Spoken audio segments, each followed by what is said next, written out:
She was invisible.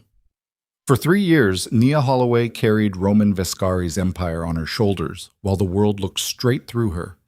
The Mafia king who made grown men weep with a single glance. He never once looked at her either. Until the morning, a 6-year-old girl who hadn't spoken in 2 years laughed for the first time. And everything in Chicago shifted. This is the story of the woman they all underestimated. The woman who walked into the most dangerous mansion in the city carrying nothing but a coffee cup and a kind heart, and changed everything. If this story moves you, stay until the very end. Hit that like button, drop a comment telling me what city you're watching from. I want to see how far this story travels. Now let's begin. Chicago in July was a furnace wearing a business suit. The kind of heat that didn't care about your schedule, your salary, or the stack of confidential contracts you were trying to keep from going limp in your arms.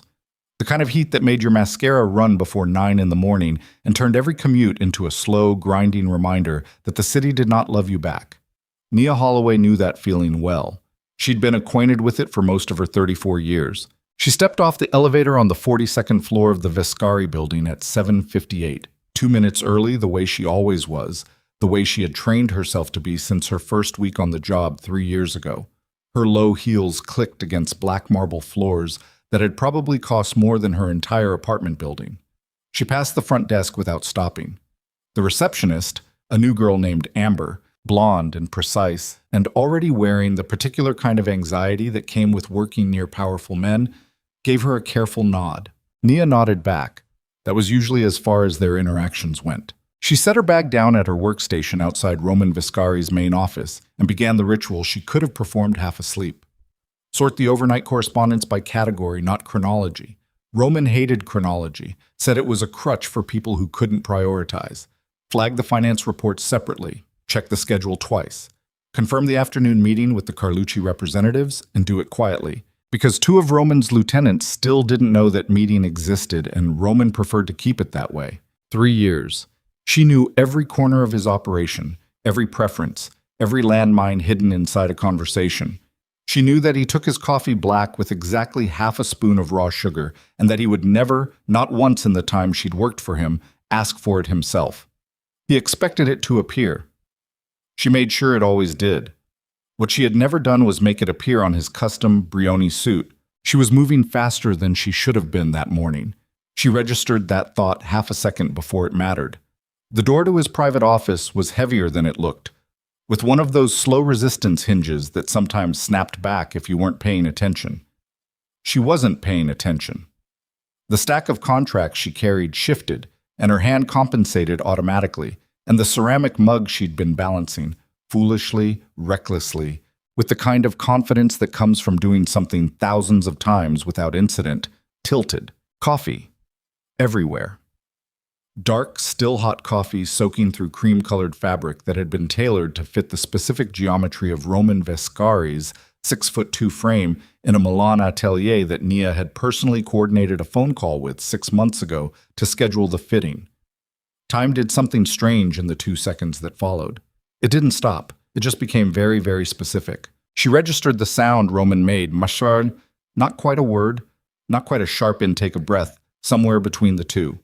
She registered the way his jaw tightened. The contracts hit the floor and fanned out across the marble, and she was already dropping to her knees, grabbing napkins from absolutely nowhere the way people somehow always produce napkins in disaster moments, pressing them against the damage and saying something that might have been, "I'm so sorry," approximately 4 times in rapid succession. Roman Vescari said nothing. He stood very still, the way dangerous men often did when they were deciding something. Nia had seen that stillness before. She'd seen it directed at accountants who'd made errors, at associates who'd arrived late, at a shipping contractor 2 years ago who had been escorted from the building and was never mentioned again. She knew what that stillness preceded. She did not look up. She focused on the damage, on the futile, stupid motion of pressing a napkin against an already ruined suit, and she kept her breathing even because panicking would not help, and because she realized, been waiting for something like this. Not the spilled coffee specifically, but the moment. The moment when 3 years of careful, invisible competence would not be enough to protect her from the simple, brutal arithmetic of proximity to powerful men. Then something shifted in the room's air pressure, and she heard a sound she had not been expecting, a soft scuff of small feet on marble. She looked up without thinking. The little girl was standing in the doorway that connected Roman's private office to the interior hallway.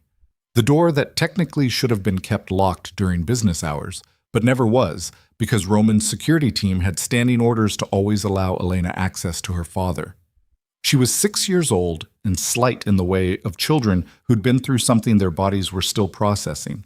Dark hair, large eyes that had seen too much, and as a result had learned to look at things sideways, cautiously, from the edge rather than head-on. Elena Vescari had not spoken since she was 4 years old. 2 years of therapists, 2 years of specialists flown in from Boston and New York, and twice from overseas, 2 years of patient silence from a father who had built his entire reputation on never showing anything resembling vulnerability, and still nothing. The child was not mute.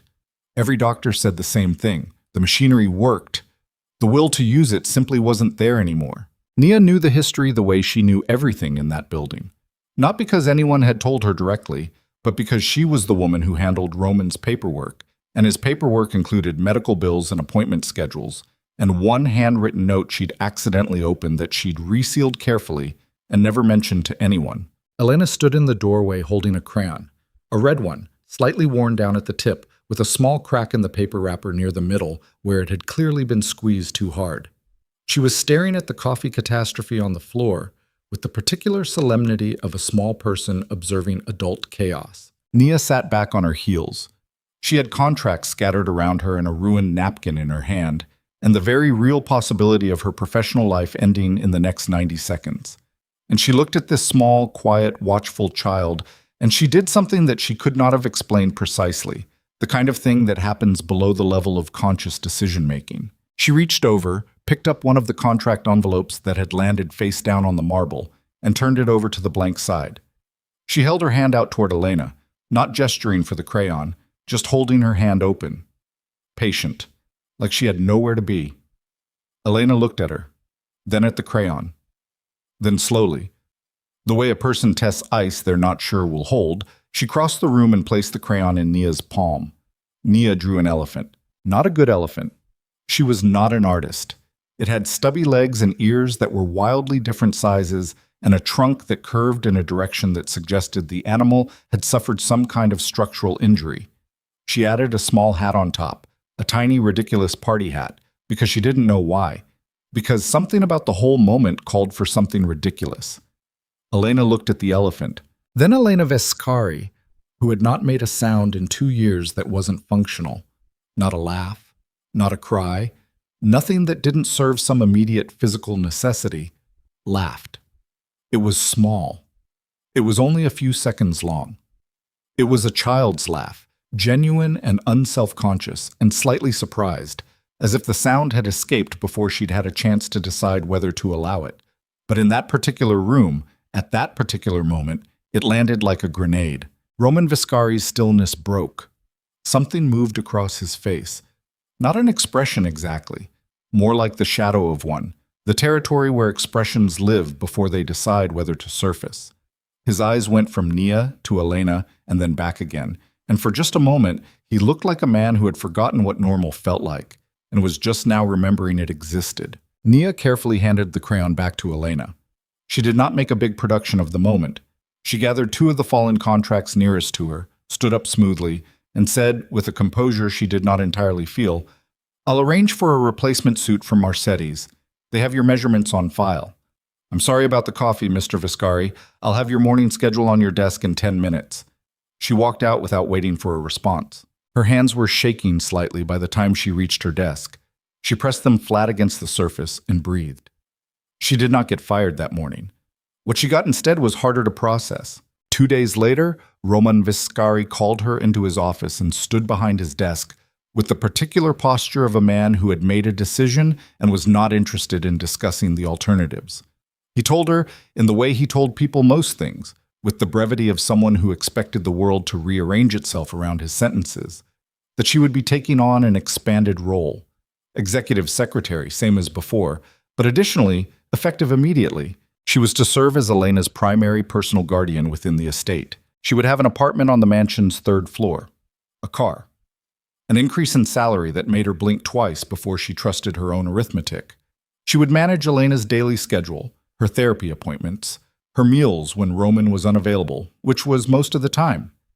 Nia stood across the desk from him and said, "I don't have any formal childcare training, Mr. Vescari."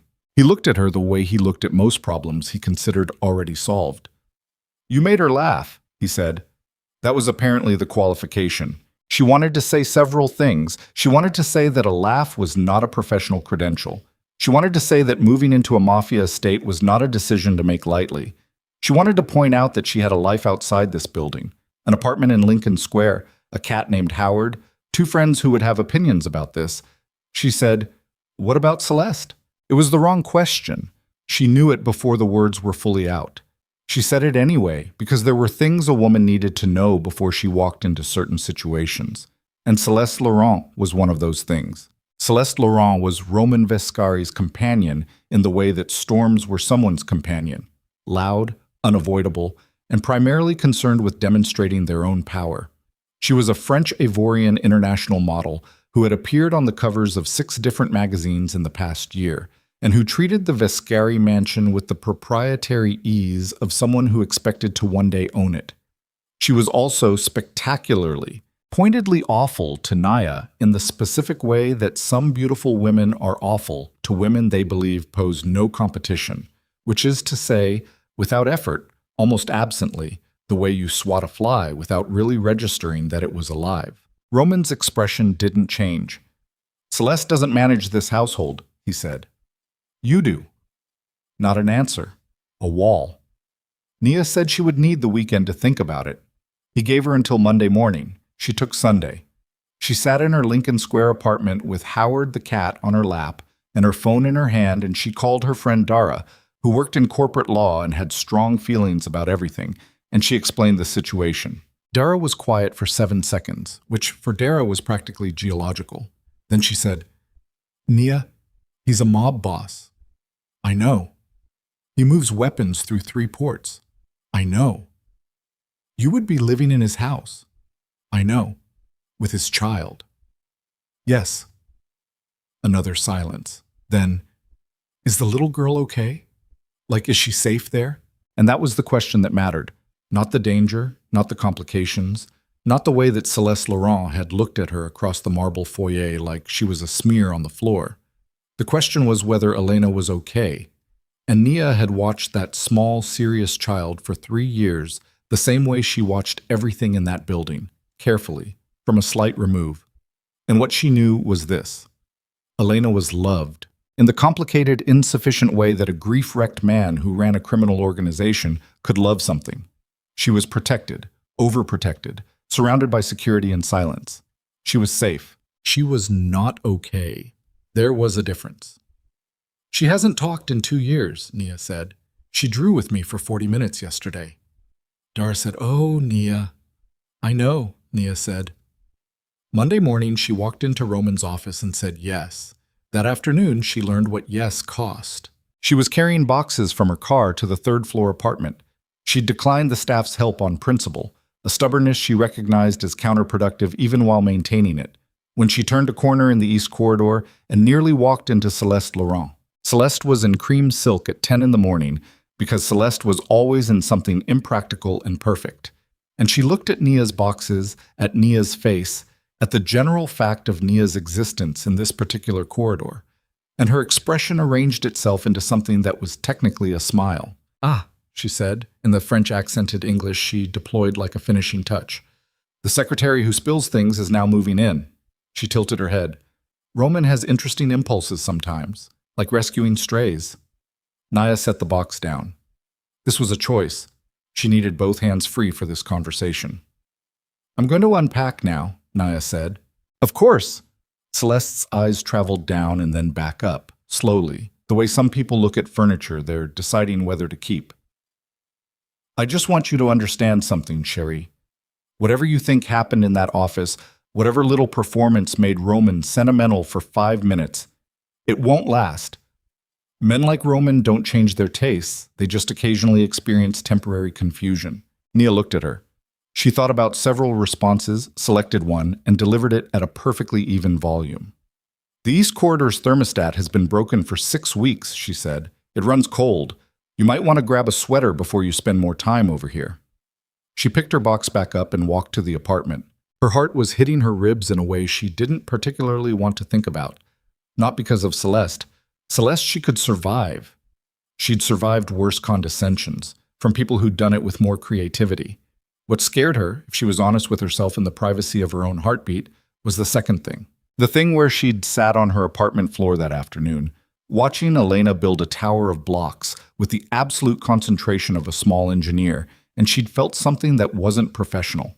Something that was warmer and more dangerous than professional. She'd felt like she might stay. She was still thinking about that 3 weeks later when she found the first discrepancy. It was 11 at night. Elena was asleep. The mansion was in one of its rare quiets. Security had changed shifts, the staff had retired for the evening, and Nia was in the main office reviewing the quarterly financial summaries the way she sometimes did when she couldn't sleep, because numbers had a logic that calmed her. She'd always been good with numbers. Better than Roman's accountants, though she'd never said so out loud. There was a shell company she'd noticed before, buried in a subsidiary report, Meridian Pacific Holdings. It appeared in 3 different documents under 3 slightly different subsidiary structures, which was unusual. Shell companies weren't inherently suspicious. Roman's operation used them routinely for legitimate asset protection. But Meridian Pacific appeared on both the domestic asset ledger and a separate international transfer summary, and the numbers didn't quite match up the way they should have. The discrepancy was small. $300,000 across 2 transactions. Small enough to be a rounding error. Small enough for an accountant to miss on a first pass. Nia pulled up the subsidiary structure for Meridian Pacific and found a second company nested inside it. And inside that one, a third. She was still there at 2 in the morning when she realized the $300,000 wasn't a rounding error. It was the visible part of something that went significantly deeper.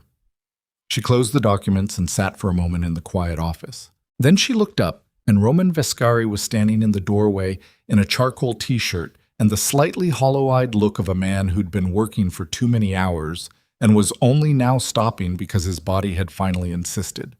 He was looking at what was on her screen. "You're up late," he said. "There's something wrong with your financials," she said. She didn't dress it differently. There wasn't a gentler version. He was quiet for a moment. He walked into the office and stood beside her chair and looked at the screen, and she watched something move through his expression. Not surprise exactly, but the hard particular recognition of a man who'd suspected something for a while and was now looking at confirmation. "How deep?" he said. "I need another few nights to be sure," she said. "But I think someone has been moving money out of your organization through layered subsidiaries. Significant money, long enough that it's become systematic." He looked at her for a moment. She looked back. "Keep going," he said. Then, "Don't tell anyone what you found. Not yet." He left. She turned back to the screen, to the yes. Outside the tall windows, Chicago's skyline glittered against a black sky.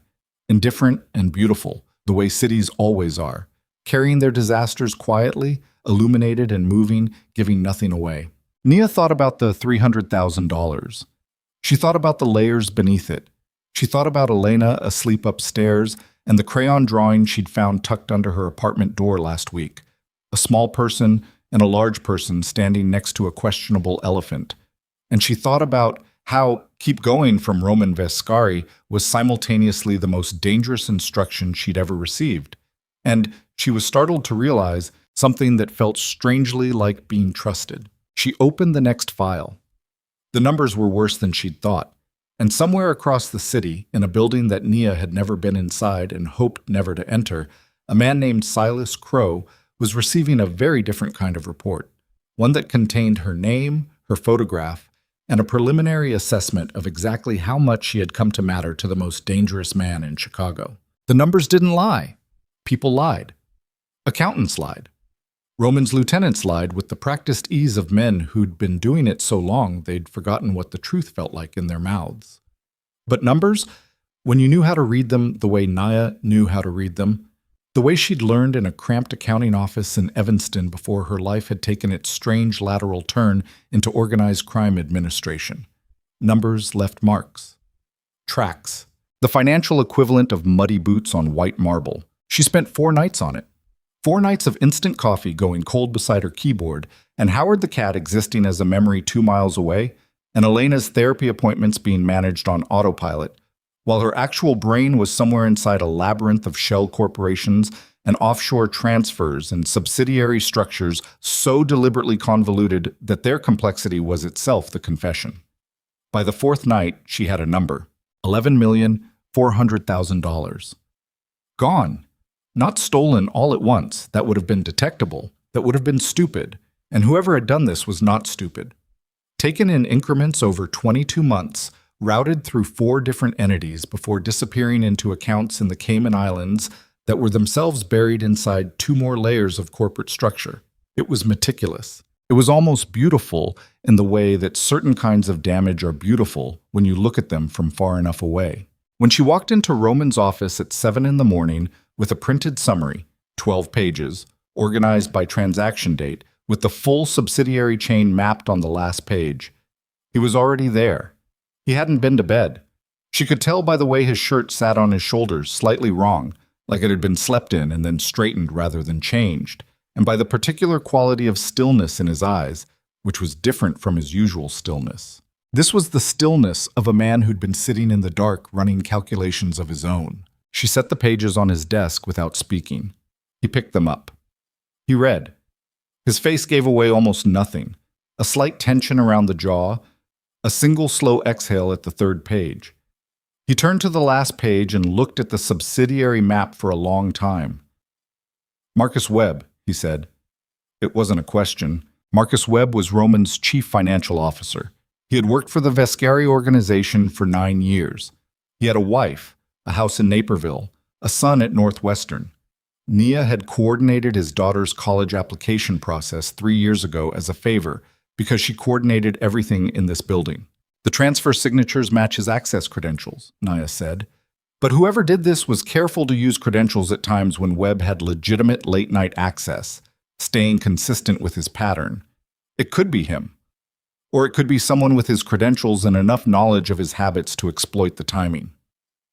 Roman set the pages down. He pressed 2 fingers against his temple and looked at the window. "What's your read?" he said. She appreciated that he asked. She'd noticed he did that, asked for her read, not just her data. She'd noticed it the way you notice something that runs contrary to your expectations. "I think Marcus knew," she said. "I don't think he initiated it. The architecture is more sophisticated than anything I've seen him produce in 9 years of his financial work. But I think someone approached him, and he said yes, and he told himself it was small enough that Roman would never find it." $11 million isn't small. "It wasn't 11 million when he said yes," she said. "It was probably 300,000, and then it became the thing it became. That's usually how it works." Roman was quiet. Then he stood up, slowly, the way very large men sometimes stand, deliberately, like they're giving the room time to adjust. He walked to the window and looked out at the city that was just starting to wake up below, garbage trucks and early commuters, and the particular gray-gold light of a Chicago morning that hadn't decided yet whether it was going to be beautiful or brutal. "Don't put this in any system," he said. "Not email, not the internal network. Keep the hard copies with you." "Already done." "And Webb? He's scheduled to present the Q3 report to you and the Carlucci representatives on Friday," she said. Roman turned from the window. Something had settled in his face. "Let him."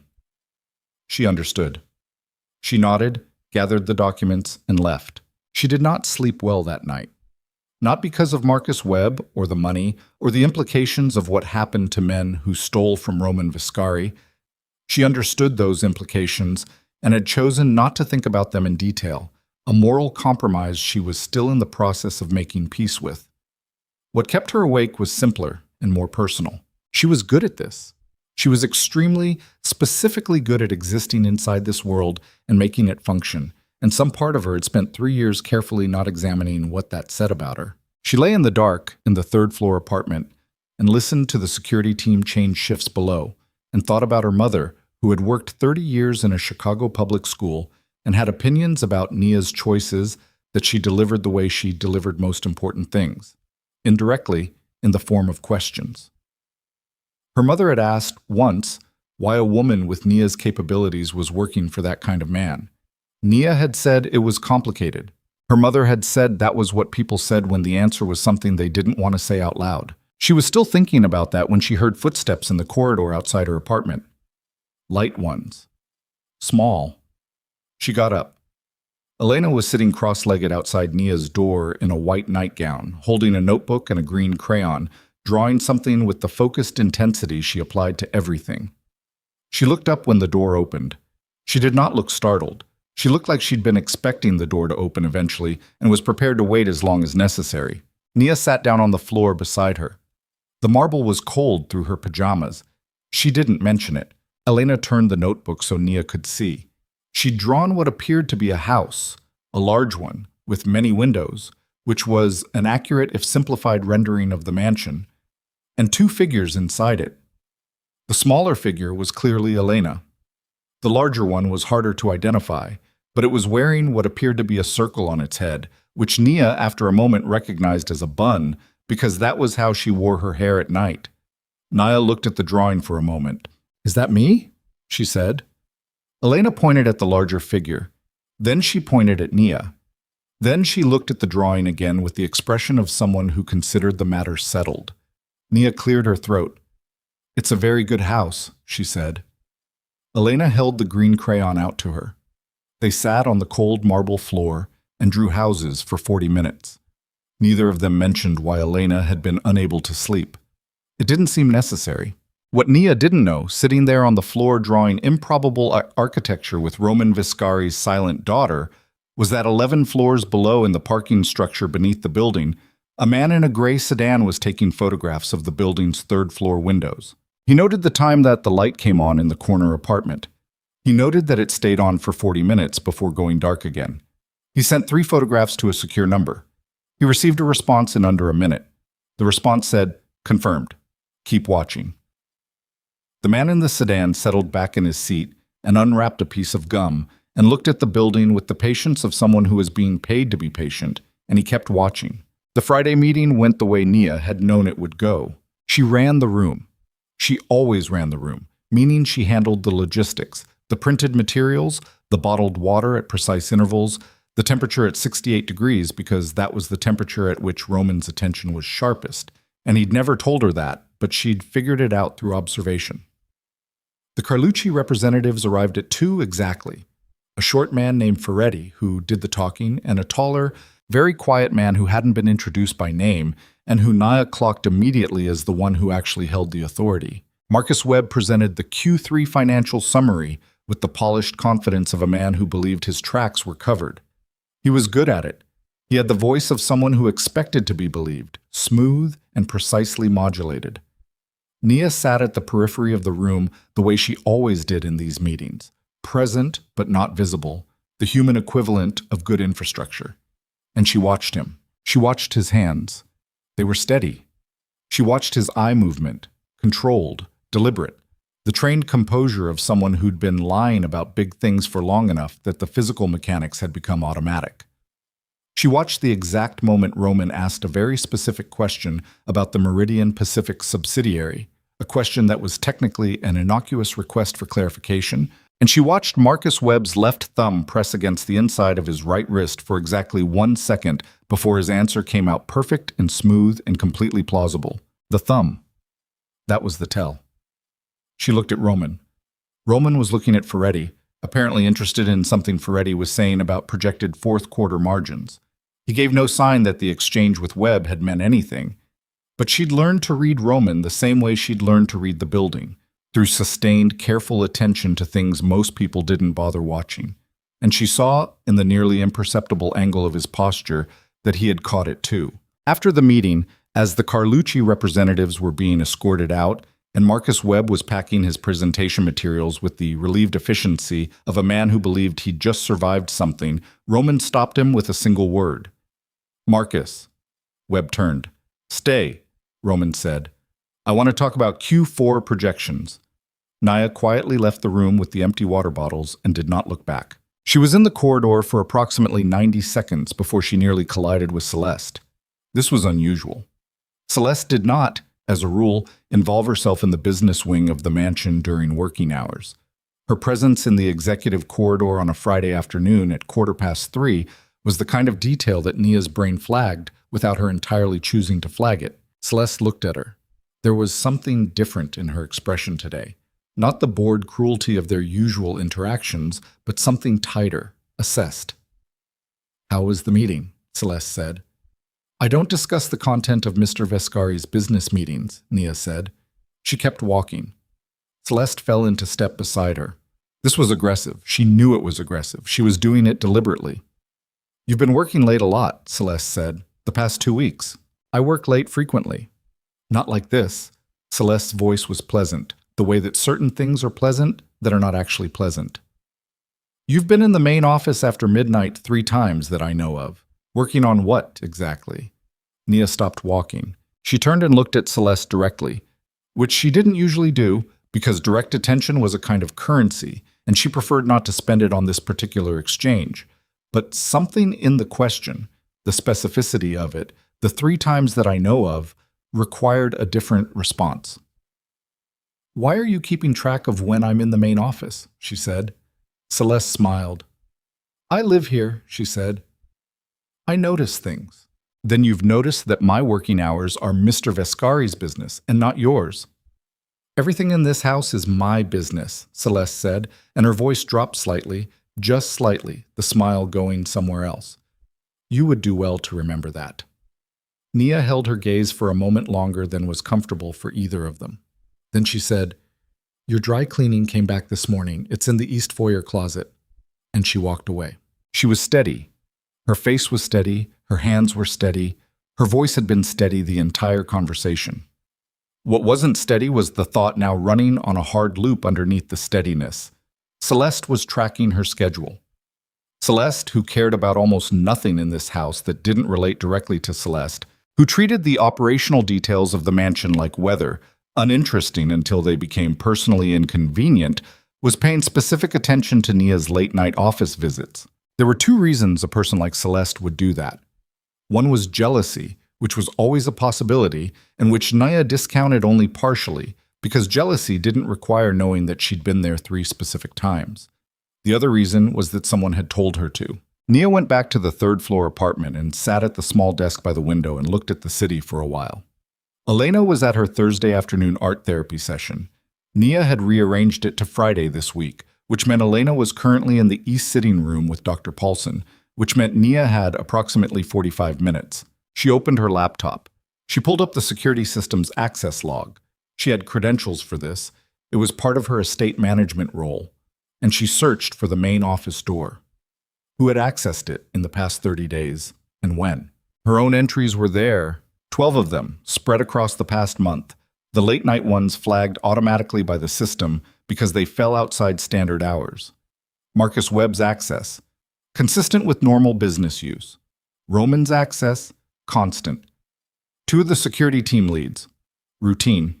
And 1 entry, 15 days ago, at 11:47 in the evening. Celeste Laurent, who did not have an operational reason to access Roman's main office, who had never, in the access logs Nia had periodically reviewed over the past year, used her access credentials to enter that room, who had been there for 11 minutes and 20 seconds before the door logged her out. 11 minutes was enough time to find out what someone was working on if they'd left their materials on the desk. Nia had not left her materials on the desk.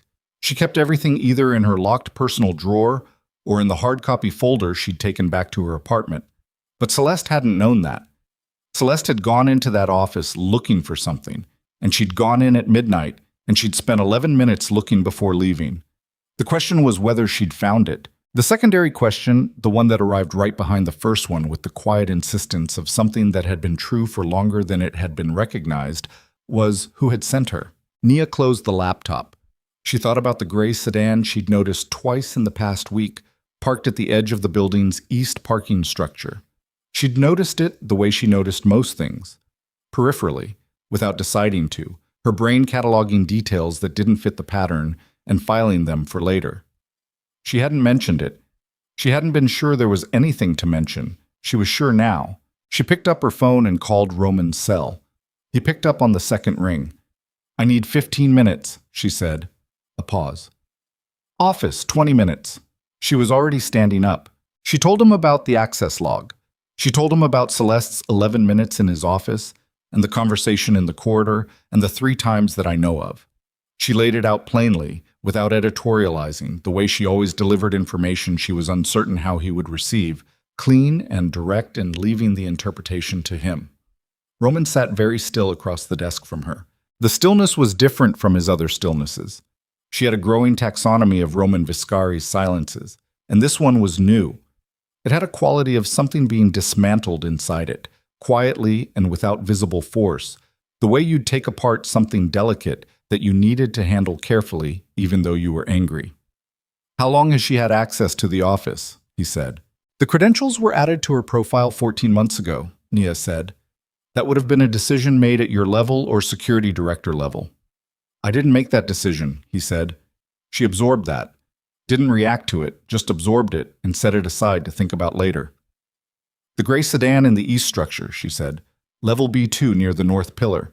It's been there twice that I've noticed, both times after 10 at night." Something shifted in his jaw. He picked up his phone from the desk and sent a text that she didn't try to read. He was quiet for a moment. Then he looked at her with the expression of a man deciding how much truth to put in a room. "Silas Crow has been moving personnel around the city for the past 3 weeks, he said.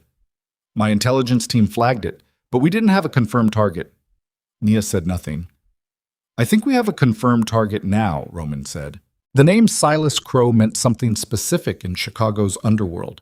It meant the man who'd been trying to dismantle Roman's operation for 4 years through a combination of strategic violence and economic warfare, and who had gotten closer than most people knew.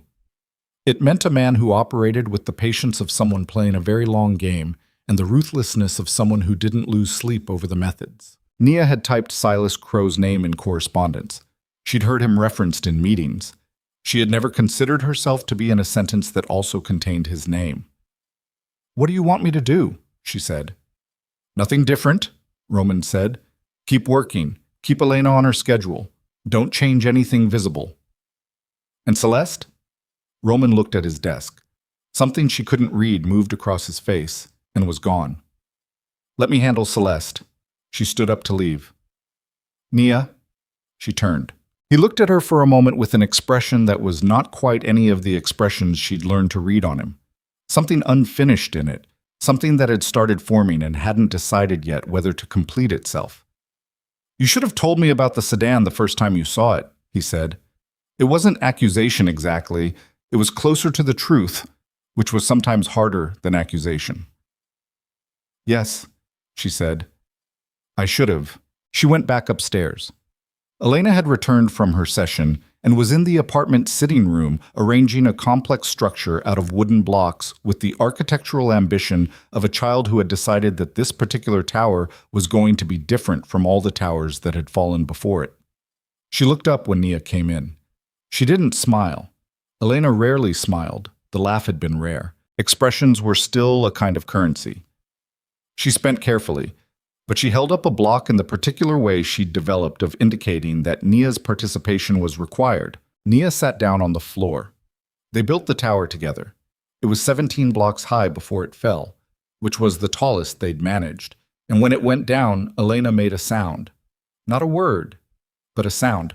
A short exhaled note of comic despair that was so specifically human and expressive that Nia felt it somewhere behind her sternum. "We'll build it higher next time," Nia said. Elena looked at the scattered blocks. Then, with the deliberateness that characterized everything she did, she picked up the bottom block and set it back down in the center of the floor. Beginning again. Nia watched her and thought about Silas Crow and the gray sedan, and Celeste Laurent's 11 minutes in a midnight office and $11 million moving through shell companies, and the specific expression on Roman's face when he'd said, "Let me handle Celeste." Not angry, not decisive, but something older and more complicated than either of those things. She thought about her mother's question. Why a woman with your capabilities? The tower was 9 blocks high when the security alarm on her phone buzzed. A specific tone she'd configured herself, different from the standard alert, connected directly to the estate's perimeter system. She looked at the screen. East Gate. Unscheduled access attempt. Timestamp. 6:43 p.m. She looked at Elena. Elena was looking at her with the careful attention of a child who had learned to read adult reactions the way other children learn to read books. Out of necessity, because the adults around her didn't always tell her what she needed to know. Nia set her phone face down. "Keep building," she said. Her voice came out steady. She was proud of that. "I'll be right back." She stepped into the corridor and called Roman. He didn't pick up. She called the security desk. It rang 4 times before someone picked up, which was already wrong, because the security desk picked up in 2 rings always. She'd timed it. 2 rings was the standard. "This is Nia Holloway," she said when the line connected. "I'm getting a perimeter alert on East Gate. What's your status?" The voice that answered was wrong. Not the guard she knew, not the cadence, not the word choice. "We're checking it now, Ms. Holloway.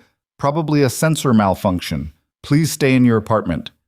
Please stay in your apartment. The security team did not say please.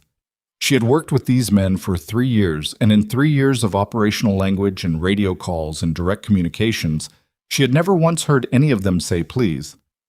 It was a small thing, the kind of small thing that her brain filed and flagged and had learned, in 3 years of existing at the edge of a dangerous operation, to trust. She went back into the apartment. Elena had the tower at 11 blocks. Nia crossed to the apartment door and quietly turned the secondary deadbolt, the one she'd had installed herself 3 weeks after moving in, because she was a person who installed secondary deadbolts.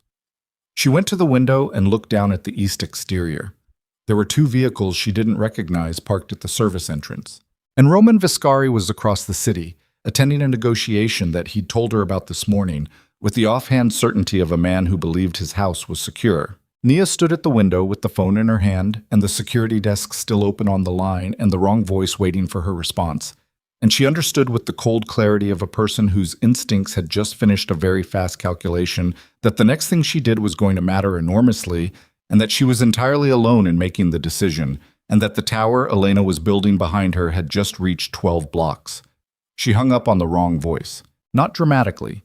She simply pressed end, the way you'd close a door you'd decided not to walk through, and stood at the window for exactly 3 more seconds, watching the 2 vehicles at the service entrance. A black SUV with no plates.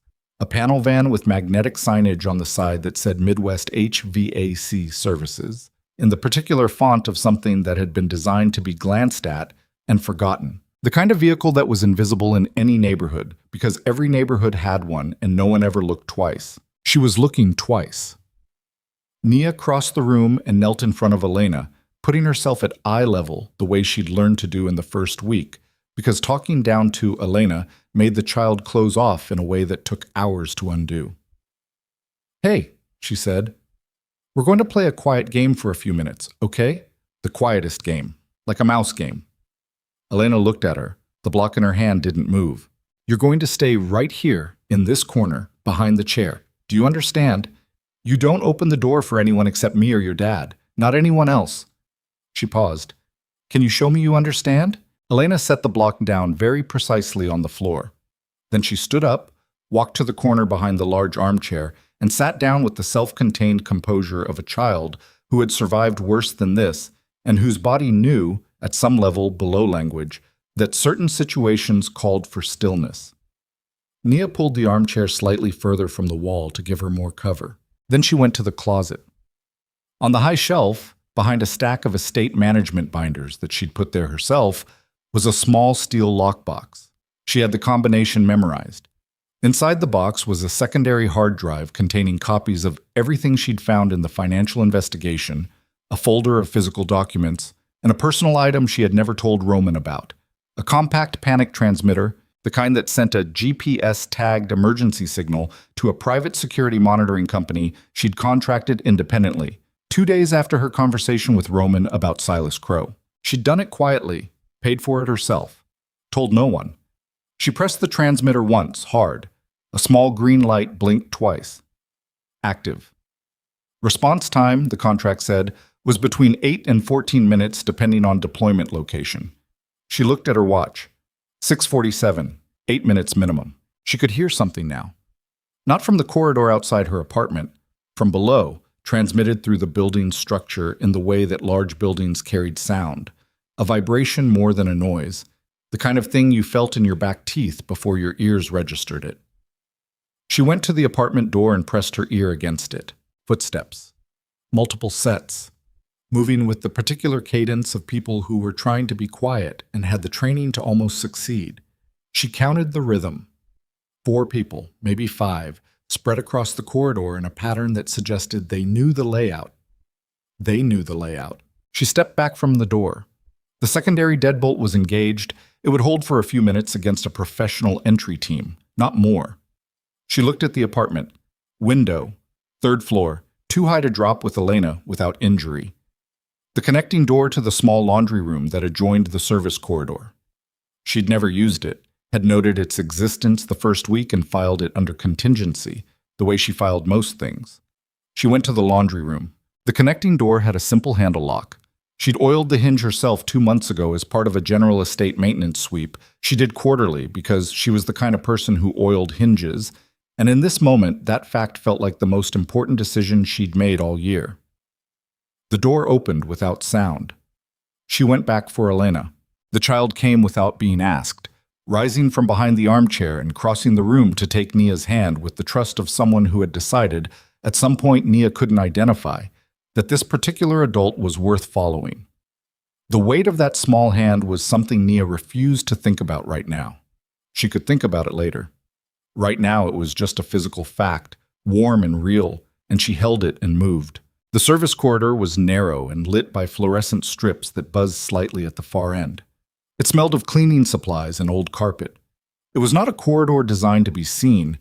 It existed to let the building's maintenance infrastructure function invisibly, and Nia had walked it twice during her initial assessment of the estate and remembered it with the completeness of someone who memorized things she might need. She moved fast, but not at a run, because Elena's legs were shorter and running created noise, and right now noise was the enemy.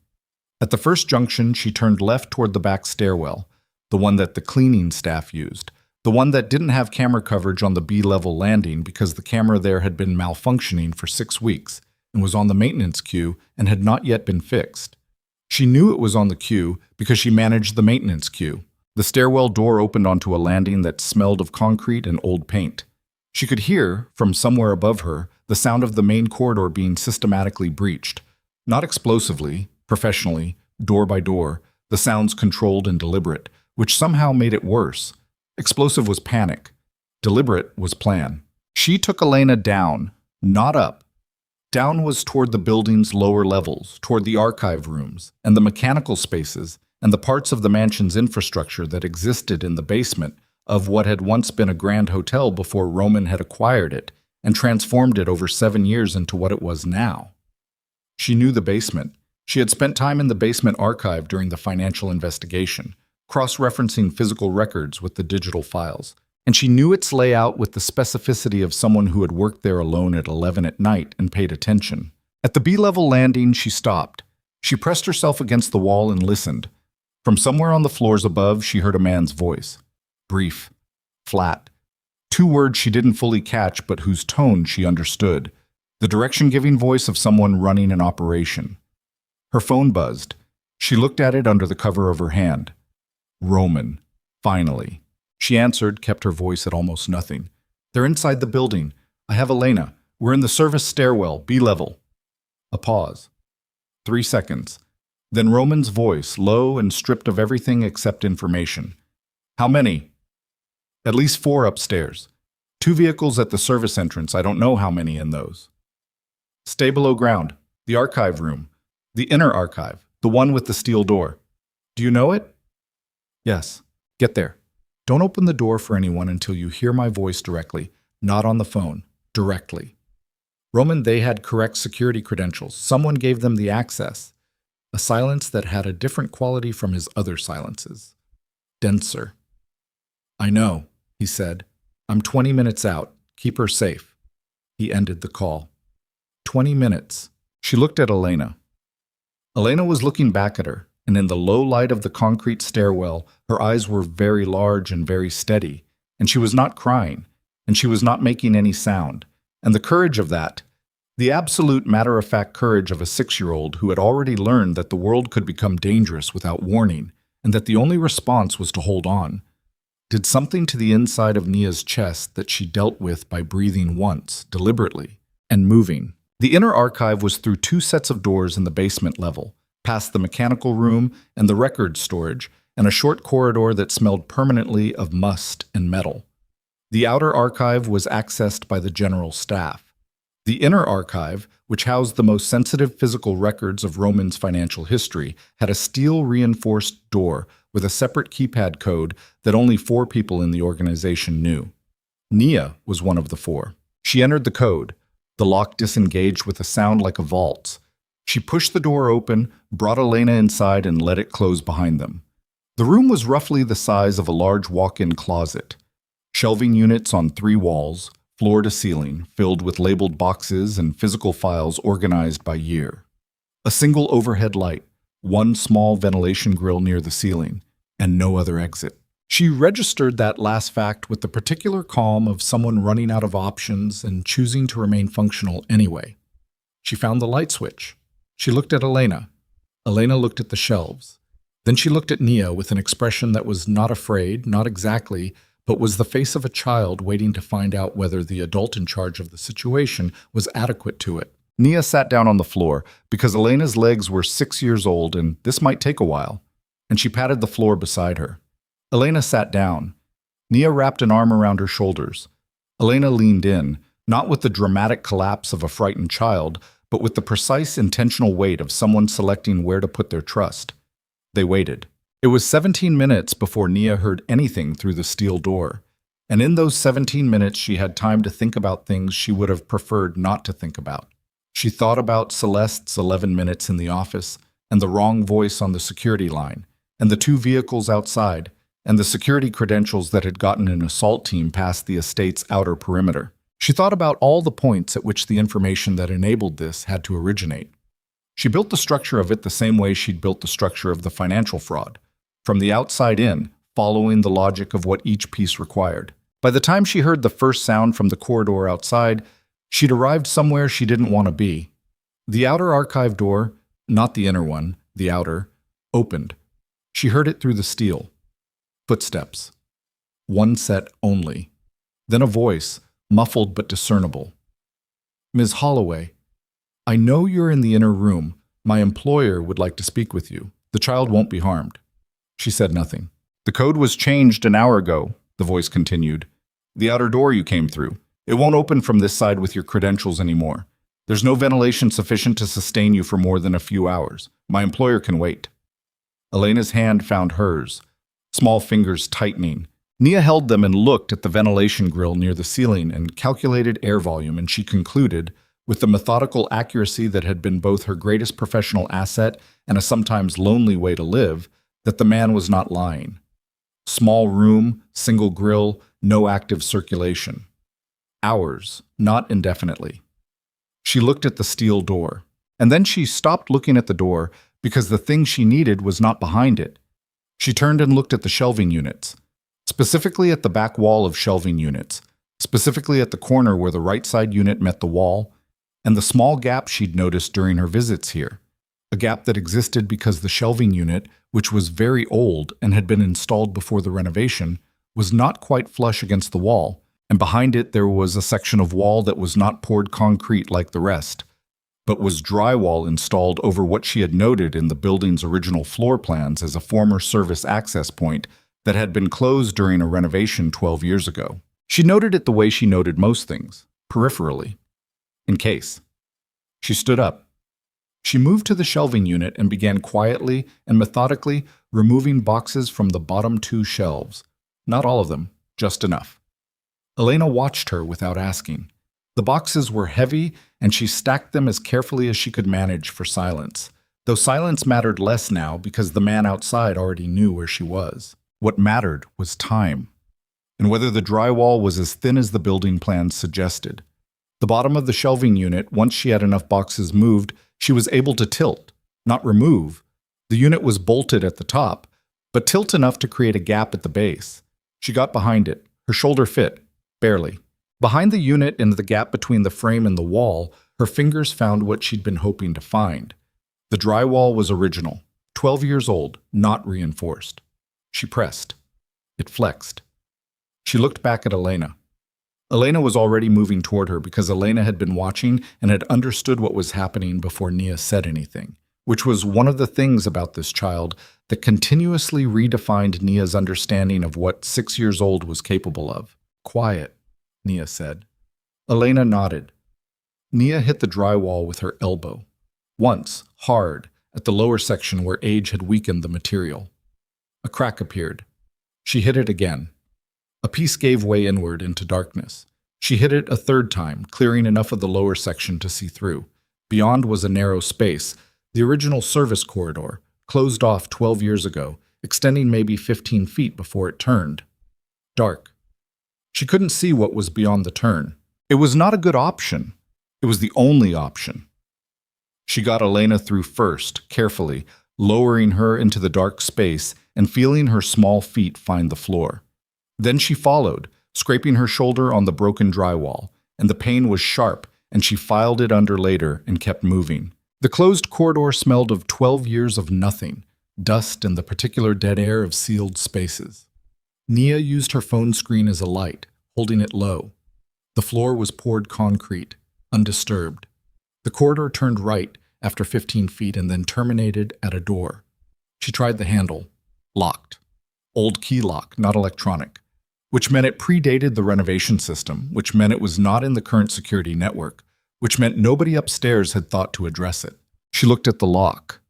It was old and simple, and she did not know how to pick locks, which was an omission in her skill set she was prepared to be extremely annoyed about once this was over. She put her shoulder against the door and pushed. The frame flexed, but held. She handed Elena the phone to hold as a light, and took one step back in the narrow corridor and hit the door at the handle side with everything she had. It wasn't a movie door. It didn't fly open. What happened was that the old strike plate, weakened by 12 years of no maintenance in a sealed, humid space, gave enough that the door lurched open 6 inches. She hit it again. 8 inches. She got her fingers into the gap and pulled. The door opened into a utility space. Boilers, pipe infrastructure, the noise of the building's mechanical systems creating a low, constant sound that was the most welcome thing she'd heard in the past 30 minutes. There was a light source, a single work light on a long cord, the kind left by maintenance crews.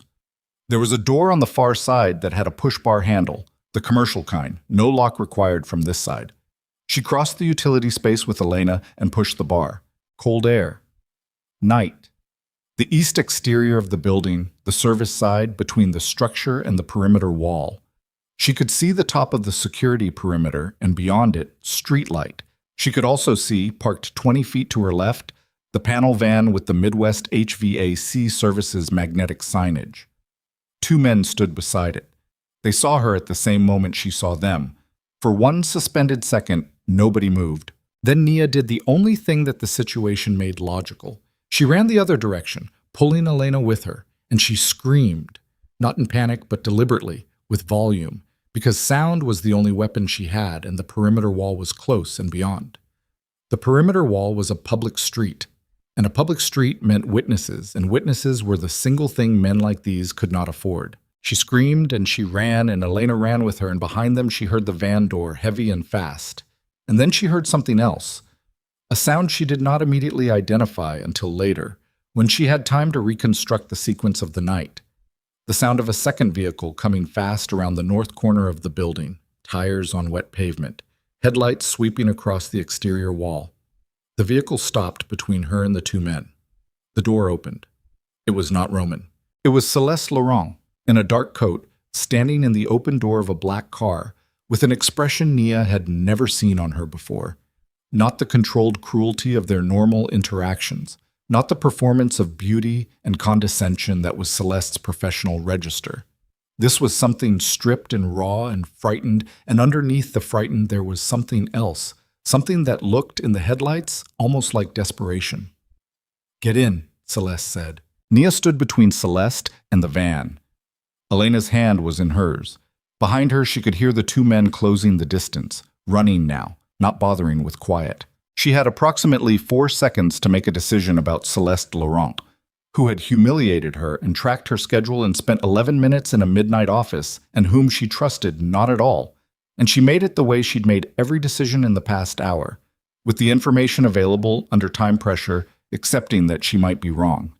She got in. The car moved before the door was fully closed. Elena was in the middle seat between them, which was wrong and unavoidable. And Celeste drove with the focused intensity of someone who'd made a decision they were not certain was right and were committed to it anyway. Nia's shoulder was bleeding where the drywall had cut it.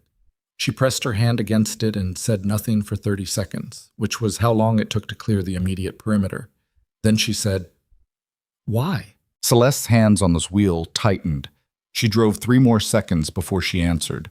"Because Silas told me tonight was the night, and I thought—" She stopped. Her jaw moved. "I thought it was going to be different than it was." Nia looked at her. "You gave them the security credentials." Celeste didn't answer, which was the answer. "You're the one who called Silas." Nia's voice was flat. Not angry yet. There wasn't room for anger yet. "You told him about the financial investigation. You told him what I found, and you told him that Roman knew, and that's why tonight happened. Not because they were watching and waiting, because you told them the window was now." Celeste said nothing. Elena sat between them, very still, not looking at either of them, her hands pressed together in her lap. "He was going to cut me out," Celeste said, finally. Her voice had a quality in it that Nia recognized. Not remorse exactly, but the sound of someone who'd made a calculation that had not resolved the way they'd intended. 14 months together, and he was going to... I could see it. The way he looks at you. She glanced at Nia, one fast, sharp look, then back at the road. "I know how he looks at things he values." "You told a man to send an assault team into a house with a 6-year-old in it," Nia said. The silence that followed had a different texture than the others. "They weren't supposed to touch Elena," Celeste said. "Silas gave me his word." Nia looked at her. She thought about what it meant that Celeste believed a man like Silas Crow gave his word as collateral worth trading on. She thought about what it meant that Celeste had been frightened enough, jealous enough, desperate enough to accept those terms. She did not feel sympathy, exactly. She felt something colder. The understanding that Celeste had already lost, had lost before tonight, and had accelerated the loss by trying to control it. She did not say any of that. What she said was, "Where are you taking us?" "Somewhere Silas doesn't know about," Celeste said. "A property. Roman doesn't know about it either." "You need to call Roman." "If I call Roman, Nia said. "Not raised, just final." Celeste drove for another block. Then she picked up her phone from the center console and dialed. Nia took the phone from her hand before it connected and put it to her own ear. Roman picked up in one ring, which meant he'd been waiting with the phone in his hand. "I have Elena," Nia said. "She's safe. We're in a vehicle, moving north on..." She looked at the street sign passing, North Wacker, heading toward the river. "We're with Celeste." The pause was only 1 second, but it contained a significant amount of information. "Stay on the line," Roman said. "Celeste gave Silas the credentials," Nia said. "She also just pulled us out of the exterior when 2 of his men had a clean shot. I don't know what to do with that information yet, but I thought you should have it." She heard him breathing. She heard, beneath his breathing, the sound of a vehicle moving fast, and she heard him say something to someone else in that vehicle that she didn't catch. And then his voice came back clean and direct and very, very quiet. "Tell me exactly where you are. Tell me every turn Celeste makes." And Nia, a brief pause. "You were right about the secondary deadbolt." She almost laughed. She didn't, because Elena was watching her, and she wanted Elena to believe that adults had the situation under control, even though the situation was objectively nowhere near under control. The car turned west. In the rear-view mirror through the back window, Nia saw headlights. 3 sets. Moving fast, in formation, the particular organization of vehicles that had a destination, an urgency, and were not, she understood, Silas Crow's men. Roman's people, running parallel through side streets. She told him the cross street. She told him the turn. She looked at Elena, and Elena looked back at her with those careful, too old eyes, and Nia held her gaze and nodded, which was the only promise she could make right now and which she intended to keep regardless of what the rest of this night cost her. Celeste drove north and said nothing. Her hands were shaking on the wheel. Just slightly.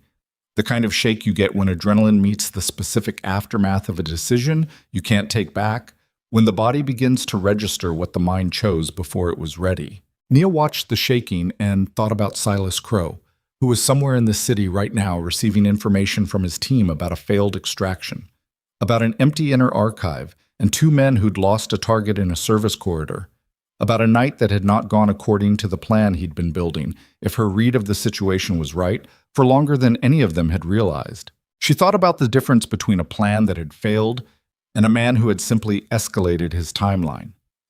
She thought about Roman, 20 minutes away at the start of this, closer now, converging from the north. And she thought, with the particular clarity that sometimes comes when every comfortable assumption has been removed and only the essential things remain, that tonight was not the end of something. It was the beginning of something much worse, and the only question was whether any of them would be ready for what Silas Crow did next when he understood that Celeste had switched sides, that Elena was safe, and that the woman he'd dismissed as a fat secretary hiding behind paperwork had walked through a wall to get a child out of a building that his people controlled. The river appeared ahead, black and moving. The car crossed the bridge. And in the back seat, Elena Viscari, who had not spoken in 2 years, turned to look at Nia with an expression that had something new in it, something that Nia would spend a long time afterward trying to describe accurately and could only arrive at this. It was the face of a child deciding, in real time, whether the world was worth talking to again. Her mouth opened. The word didn't come. Elena's mouth opened, and then something happened behind her eyes. A door swinging wide and then catching on its hinge at the last possible moment, and what came out instead was a breath. Just a breath. Long and uneven, the kind that happens when something enormous tries to move through a passage that hasn't been used in a very long time. Nia did not push. She did not fill the silence. She took Elena's hand and held it, and looked at the river going dark beneath the bridge, and waited, because some things could not be hurried, and she had learned this about Elena before she'd learned almost anything else. The car came off the bridge onto the north bank, and then Roman's convoy came out of the side street to their left.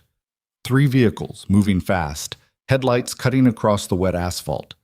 And Celeste hit the brakes without being told, because whatever Celeste was still deciding about her future, she had apparently decided that it did not include driving through Roman Viscari's security detail at 40 miles an hour.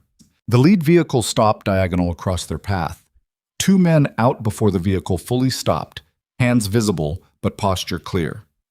Professional stillness, the kind of stillness that had Roman's signature on it. Then the rear door of the second vehicle opened and Roman crossed the distance between his car and Celeste's in 8 strides. And Nia had the door open on her side before he reached it. And Elena was out of the middle seat and Roman had her, both arms, lifting her the way he did when he thought no one was watching. Not the careful, measured contact of a man managing his image, but the grip of someone holding the thing they could not afford to lose.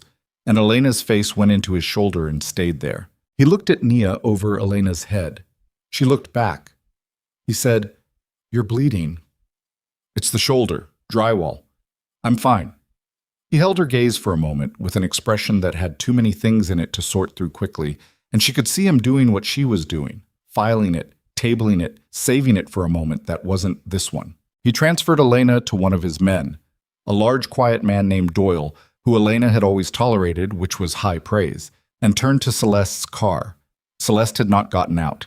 She sat behind the wheel in the particular stillness of someone who had run out of moves and was waiting to find out what the consequences were. Roman opened the driver's door. He didn't say anything for a moment. He just looked at her.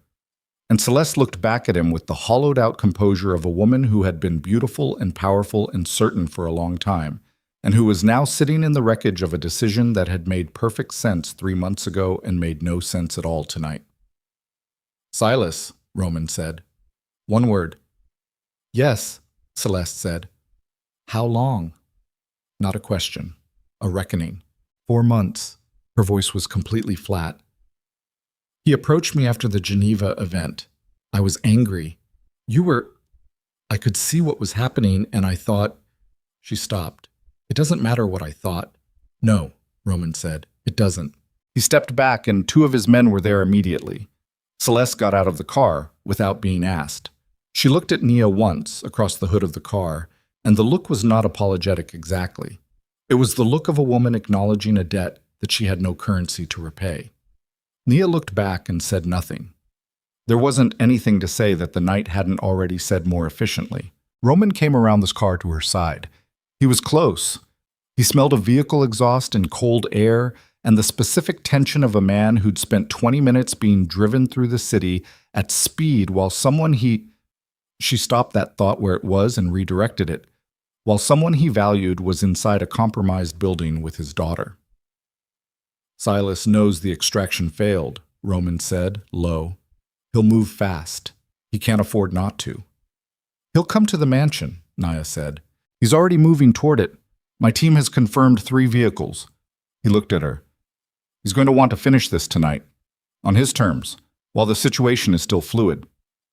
Then we need to be there before him. Roman looked at her for a moment. You should go with Elena. Doyle will take you somewhere. Roman. He stopped. The financial documentation, she said. Everything I found on the shell companies, the full subsidiary map. Silas knows I have it. If that goes into the right federal hands, it's not just Silas. It's the entire Eastern network that's been funding him. That's what ends this. Not tonight's fight, the documentation. He was quiet. It's in my apartment, she said, in the lockbox on the high shelf. I need to get it before Silas's people do. Nia, if Silas has men already moving on the mansion, then we go now, she said, or we don't go at all. He looked at her with the expression she'd seen developing over weeks and months, the one she'd been careful not to name because naming things gave them weight, and weight had consequences, and he said, You're not trained for this. I know the building better than anyone Silas has, she said, including the parts that aren't on the blueprints anymore. A long moment. Then, stay behind my people, do exactly what I say when I say it. If I tell you to go, you go. No arguments. Understood.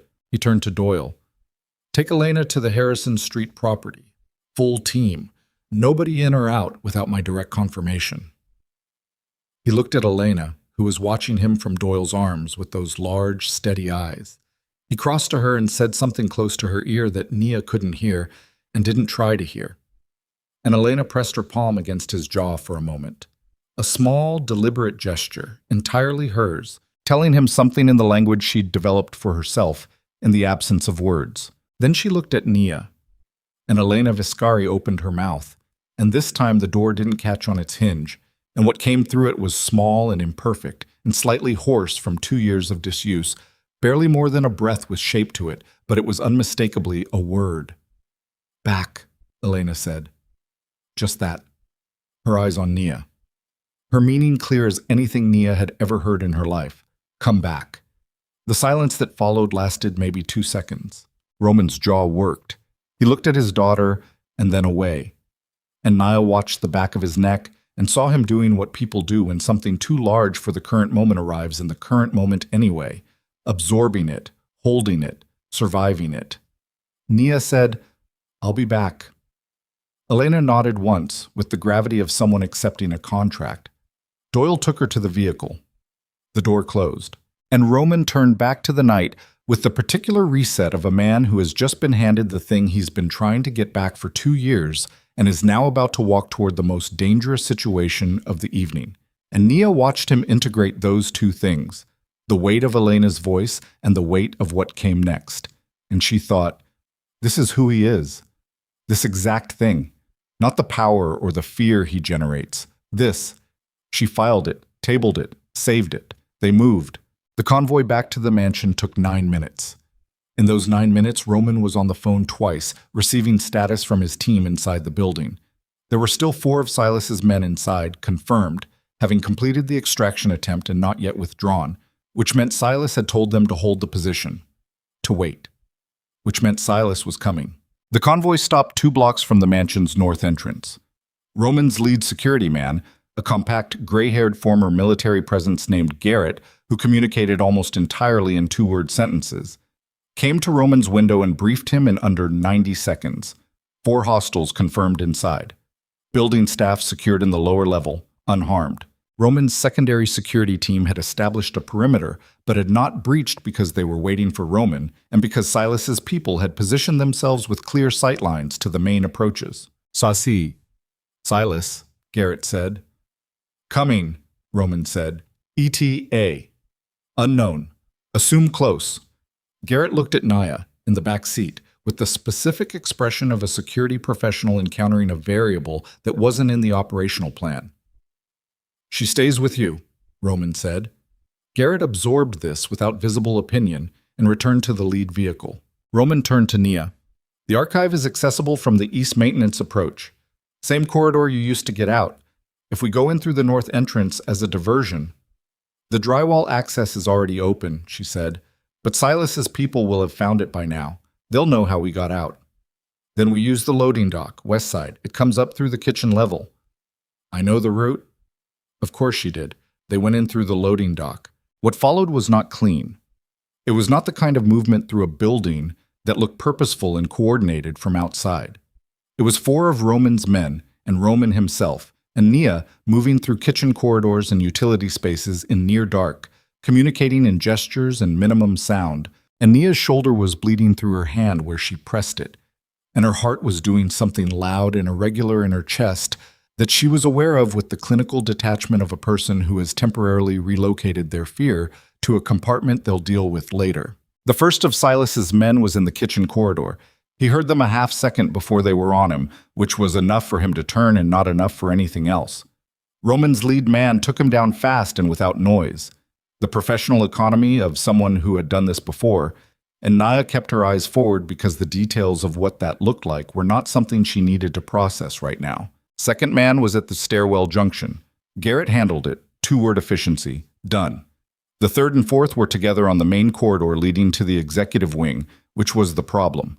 Together meant coordinated, and coordinated in a narrow corridor meant that Roman's approach would be visible before it was effective. He stopped the group at the last junction and looked at Naya in the near dark, and she knew before he spoke what the shape of the problem was. She also already knew the solution, which was why she was already reaching past him toward the panel on the wall. The panel was a security system interface, a secondary node, the kind that building infrastructure designers included as redundancy and building operators generally ignored. She'd cataloged it during her first month on estate management duty. It controlled, among other things, the emergency lighting circuit for this corridor. She killed the lights. Complete dark. Not partial. Complete. The kind that takes your eyes a full 10 seconds to begin adjusting to. The kind that is profoundly disorienting if you don't know the space. She did know the space. She'd walked this corridor hundreds of times. She knew that the decorative console table was 11 feet to the right and that the doorway to the east sitting room was 19 feet ahead and 3 feet left. And she knew exactly where the 2 men were standing because she'd heard them. A subtle weight shift, a controlled breath. At a distance and angle she could triangulate. She grabbed Roman's arm in the dark, pressed her thumb against the inside of his wrist twice, a signal they hadn't discussed but which meant wait, because it was the universal signal and he was a man who understood physical communication. She felt him go still. 10 seconds. Enough for the darkness to begin working on the 2 men in the corridor whose training was good, but whose eyes were human. Then she hit the emergency lighting circuit, not the same as the main lights, the emergency circuit, which brought up the strobing directional floor lighting designed to guide building occupants during evacuation. It ran along the baseboards. It was extremely disorienting if you were standing and looking outward rather than downward. Roman moved. His men moved. She pressed herself against the wall the way she'd been told, and she heard the corridor erupt in the sharp physical sounds of professional violence that she could not see and chose not to reconstruct afterward. And then it was done, and the emergency floor lighting was still strobing its patient red directional arrows, and Roman was 3 feet from her, breathing harder than is normal and with a cut across his left forearm that he hadn't had before. Archive, he said. They moved. The inner archive door was open. They'd breached it. She didn't know how. The code had presumably been extracted from someone. And the shelving units were in disarray, boxes pulled and scattered. The gap she'd made in the drywall widened significantly by someone who'd figured out her exit route. They'd searched, thoroughly. The lockbox on the high shelf was gone. She stood in the center of the archive room and looked at the empty high shelf and felt the specific cold of a chess player who realizes the position is worse than they thought. Roman was beside her. He looked at the shelf. Someone knew exactly what to look for, she said. Not Silas's general team. Someone told them specifically about the box, specifically about this shelf. Celeste. She was in this office 11 minutes 2 weeks ago. I didn't leave the box in plain sight, but I left the documents on the desk that night.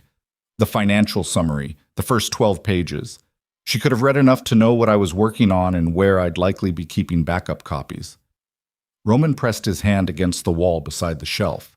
A controlled gesture. The closest she'd seen him to visibly angry in a physical way, which meant the internal register was significantly higher. The original digital copies, she said. I have a secondary backup. Off-site, cloud encrypted, accessible only with my personal credentials, and a secondary authentication code I've never stored on any device connected to this building's network. He looked at her. I built redundancy into this from the beginning, she said. 3 years of working in an environment where information has value taught me to never keep only one copy of something important. Something shifted in his expression, not relief yet, something more complicated. Can you access it from here? From any internet-connected device, but if I access it now, from inside a building that Silas's people have had control of for the past hour, the network may be compromised. My phone, Roman said. Personal device, separate network. Silas's people don't have the credentials. She took the phone. She opened the browser, navigated to the cloud storage from memory, entered her credentials, entered the secondary authentication code that she had memorized and never written down anywhere, and the files were there. All of them. The complete subsidiary map, the transaction records, the 12-page summary, the annotated connection to Silas Crow's funding network that she'd built in the 4th night of her investigation when she'd realized the money trail didn't stop at Marcus Webb. She looked at what she'd built and thought about the person who had built it, the woman sitting in a late-night office surrounded by cold coffee and contract files. And she thought that woman had not known, building this, that she was also building the thing that would end Silas Crow. I need to send this to someone, she said, before anything else happens tonight. Someone outside this building, outside your organization. Roman was quiet for a moment. Who? Dara Kim, she said. She's a corporate attorney. She's also on the advisory board of a federal oversight group that I am not going to pretend I know the full structure of, but she's told me enough that I know this documentation would reach the right hands. You've been sitting on that contact for how long? Since I realized what I was looking at in the financial records, she said. 2 weeks ago. He looked at her for a long time. You were building an exit, he said. Not accusatory. Something more careful than that. I was building options, she said. There's a difference. Outside the archive, down the corridor, she heard Garrett's voice. 2 words, clipped, not carrying. Then the specific sound of the building's main entrance being breached. Not forced. Opened, which was worse, which meant credentials or an inside contact they hadn't accounted for. Roman's radio crackled. He listened. His face went very still. Silas is in the building, he said. She pressed send on the email to Dara Kim. She watched the sending indicator complete. She handed the phone back to Roman. It's sent, she said. He pocketed the phone. He looked at her with that expression again, the one she'd been careful not to name, and said, Get to the East Maintenance Corridor. Get out the same way you got out before, and keep going. Garrett, I'm not leaving. Naya. If Silas has the physical documentation from the lockbox and his people have confirmed the email was sent, the first thing he'll do is try to find out who received it. He knows my name. If I'm outside this building alone, I'm more exposed than I am in here with your people. It was logical. It was also not entirely the reason, but it was the reason she was presenting, and it was not wrong. He knew it wasn't entirely the reason. She could tell by the way he looked at her. But what he said was, Stay at my shoulder. You move when I move. You stop when I stop. No exceptions. No exceptions, she agreed. They came out of the archive into the corridor, and Garrett was there. And Garrett's face said something serious had shifted in the building's balance of power, and then the lights in the main corridor came on. Not the emergency strobing, but full illumination. All of it, sudden and complete. Which meant someone had restored power to the main grid. Which meant someone was making a statement. Silas Crow walked around the corner of the corridor at its far end, with 2 men flanking him and 2 more behind. And he was taller than she'd pictured from the name, from the concept, from the version of him that had existed in files and referenced conversations. He was 50-something with the weathered, maintained look of a man who took physical care of himself because his body was a professional tool. He wore a dark jacket and moved with the unhurried pace of a person who believed the current situation had resolved in his favor. He stopped when he saw Roman. He stopped when he saw Nia, and the expression that moved across his face when he looked at her was not the dismissiveness she'd expected. It was something more specific, something that recognized a problem. Good, she thought. Be specific about me. Roman, Silas said. His voice was even and measured, the voice of a man conducting a meeting he expected to control. This doesn't have to be complicated. You sent men into my home, Roman said, with my daughter inside. Elena was never in any danger. You don't get to tell me what my daughter was in. Roman's voice had gone somewhere Nia had never heard it go before, below anger, below threat, into the register of something that didn't need to perform itself. Silas looked at Nia again. The documentation you sent tonight, he said. It won't hold up. The chain of custody is compromised, extracted from a criminal enterprise handled by an unlicensed civilian, any competent defense attorney. It's already been reviewed by a federal advisory board member, Nia said.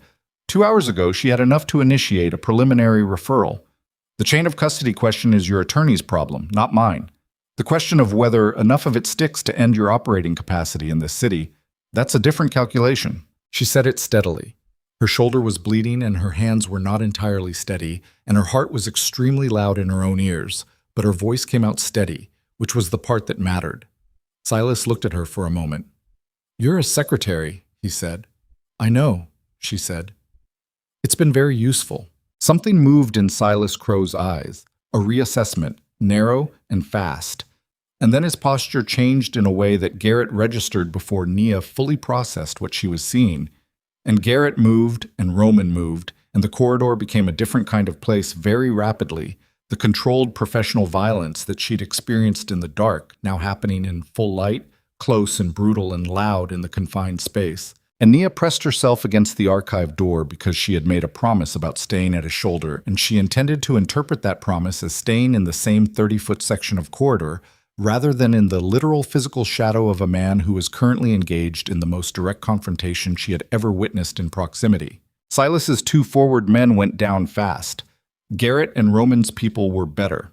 Not dramatically, not with the aesthetics of movie violence, but with the grinding, functional better of people who had been doing this longer, and who were fighting on home territory against men who'd spent the last 2 hours inside a building that hadn't cooperated with them. The 2 rear men fell back around the corner, and Silas used that movement, used the half-second of reconfigured focus, to put himself in a different position than he'd been in, and the different position included a weapon drawn, which changed the room's geometry entirely. He pointed it not at Roman. He pointed it at Nia. The corridor went very quiet. Roman stopped moving. 3 feet from Silas, stopped. The specific calculation in his body of a man measuring distance and angle and probability and arriving at a number he didn't like. Silas looked at him over the weapons line. This is what I think, Silas said. His voice had shed its meeting room cadence. This was the voice underneath. I think 4 years of fighting you and your organization taught me one thing I didn't expect. You don't care about the Empire the way I thought you did. He glanced at Nia, just briefly, the weapon not moving. You care about this. Roman looked at Nia. She looked back at him. In the specific light of the corridor, with a weapon between them and Silas Crow making his final calculation about what Roman Vescari valued most, she saw Roman's face with a clarity she hadn't let herself look at before. She saw what was in it, what had been building in it for weeks and months, and had come to the surface tonight the way things come to the surface when everything else is stripped away. She thought, we're going to have to talk about that. She thought, but not right now. Because Silas was focused on Roman and on her, and Silas had made the same mistake that most people made when they looked at Nia Holloway. He had looked at the person in front of him and assessed the threat, and concluded that the threat was the large man to his left, and the woman against the wall was the leverage and not the danger. She knew this building. She knew the automated shelving system in the archive room, the industrial compactor units that ran on a motorized track system for high-density document storage, because she had used them every time she'd visited the archive. She knew the control panel was mounted on the wall beside the archive door, 2 feet to her left. She knew the compactor's track extended into the corridor space when in their fully extended position. She knew, from the building's original technical documentation, that the track housing along the baseboard created a tripping hazard significant enough that the building's original operator had noted it in maintenance records in 2019 as a liability concern. She also knew that Silas Crow was standing with his left heel approximately 8 inches from the track housing's corridor extension. She hit the control panel. The motorized compactor system engaged with a sound like something industrial and inevitable. A low mechanical groan, a track beginning to move. And it wasn't fast. Compactor systems were not fast. But it didn't need to be fast. It needed to exist, suddenly and unexpectedly, at the base of the wall beside Silas Crow's left foot. And it did. And Silas's attention fractured for the specific half-second that unexpected mechanical sounds in confined spaces produce even in trained people. And Roman crossed 3 feet in a way that did not leave room for description, and the weapon came out of the equation, and Silas Crow hit the marble floor with Roman on top of him, and the sound of that impact was the loudest thing Nia had heard all night. She stood with her hand still on the control panel. The compactor motor ran for another few seconds before she switched it off. The corridor was very quiet. Roman had Silas face down on the marble, one arm behind his back, at an angle that precluded any useful movement.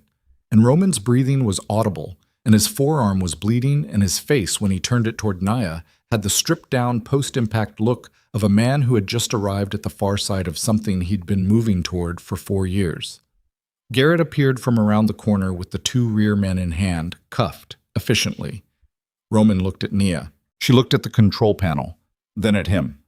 "Compactor system," she said. "Track extends into the corridor. I flagged it as a liability concern in the 2024 maintenance report." She paused. Nobody addressed it. Roman stared at her.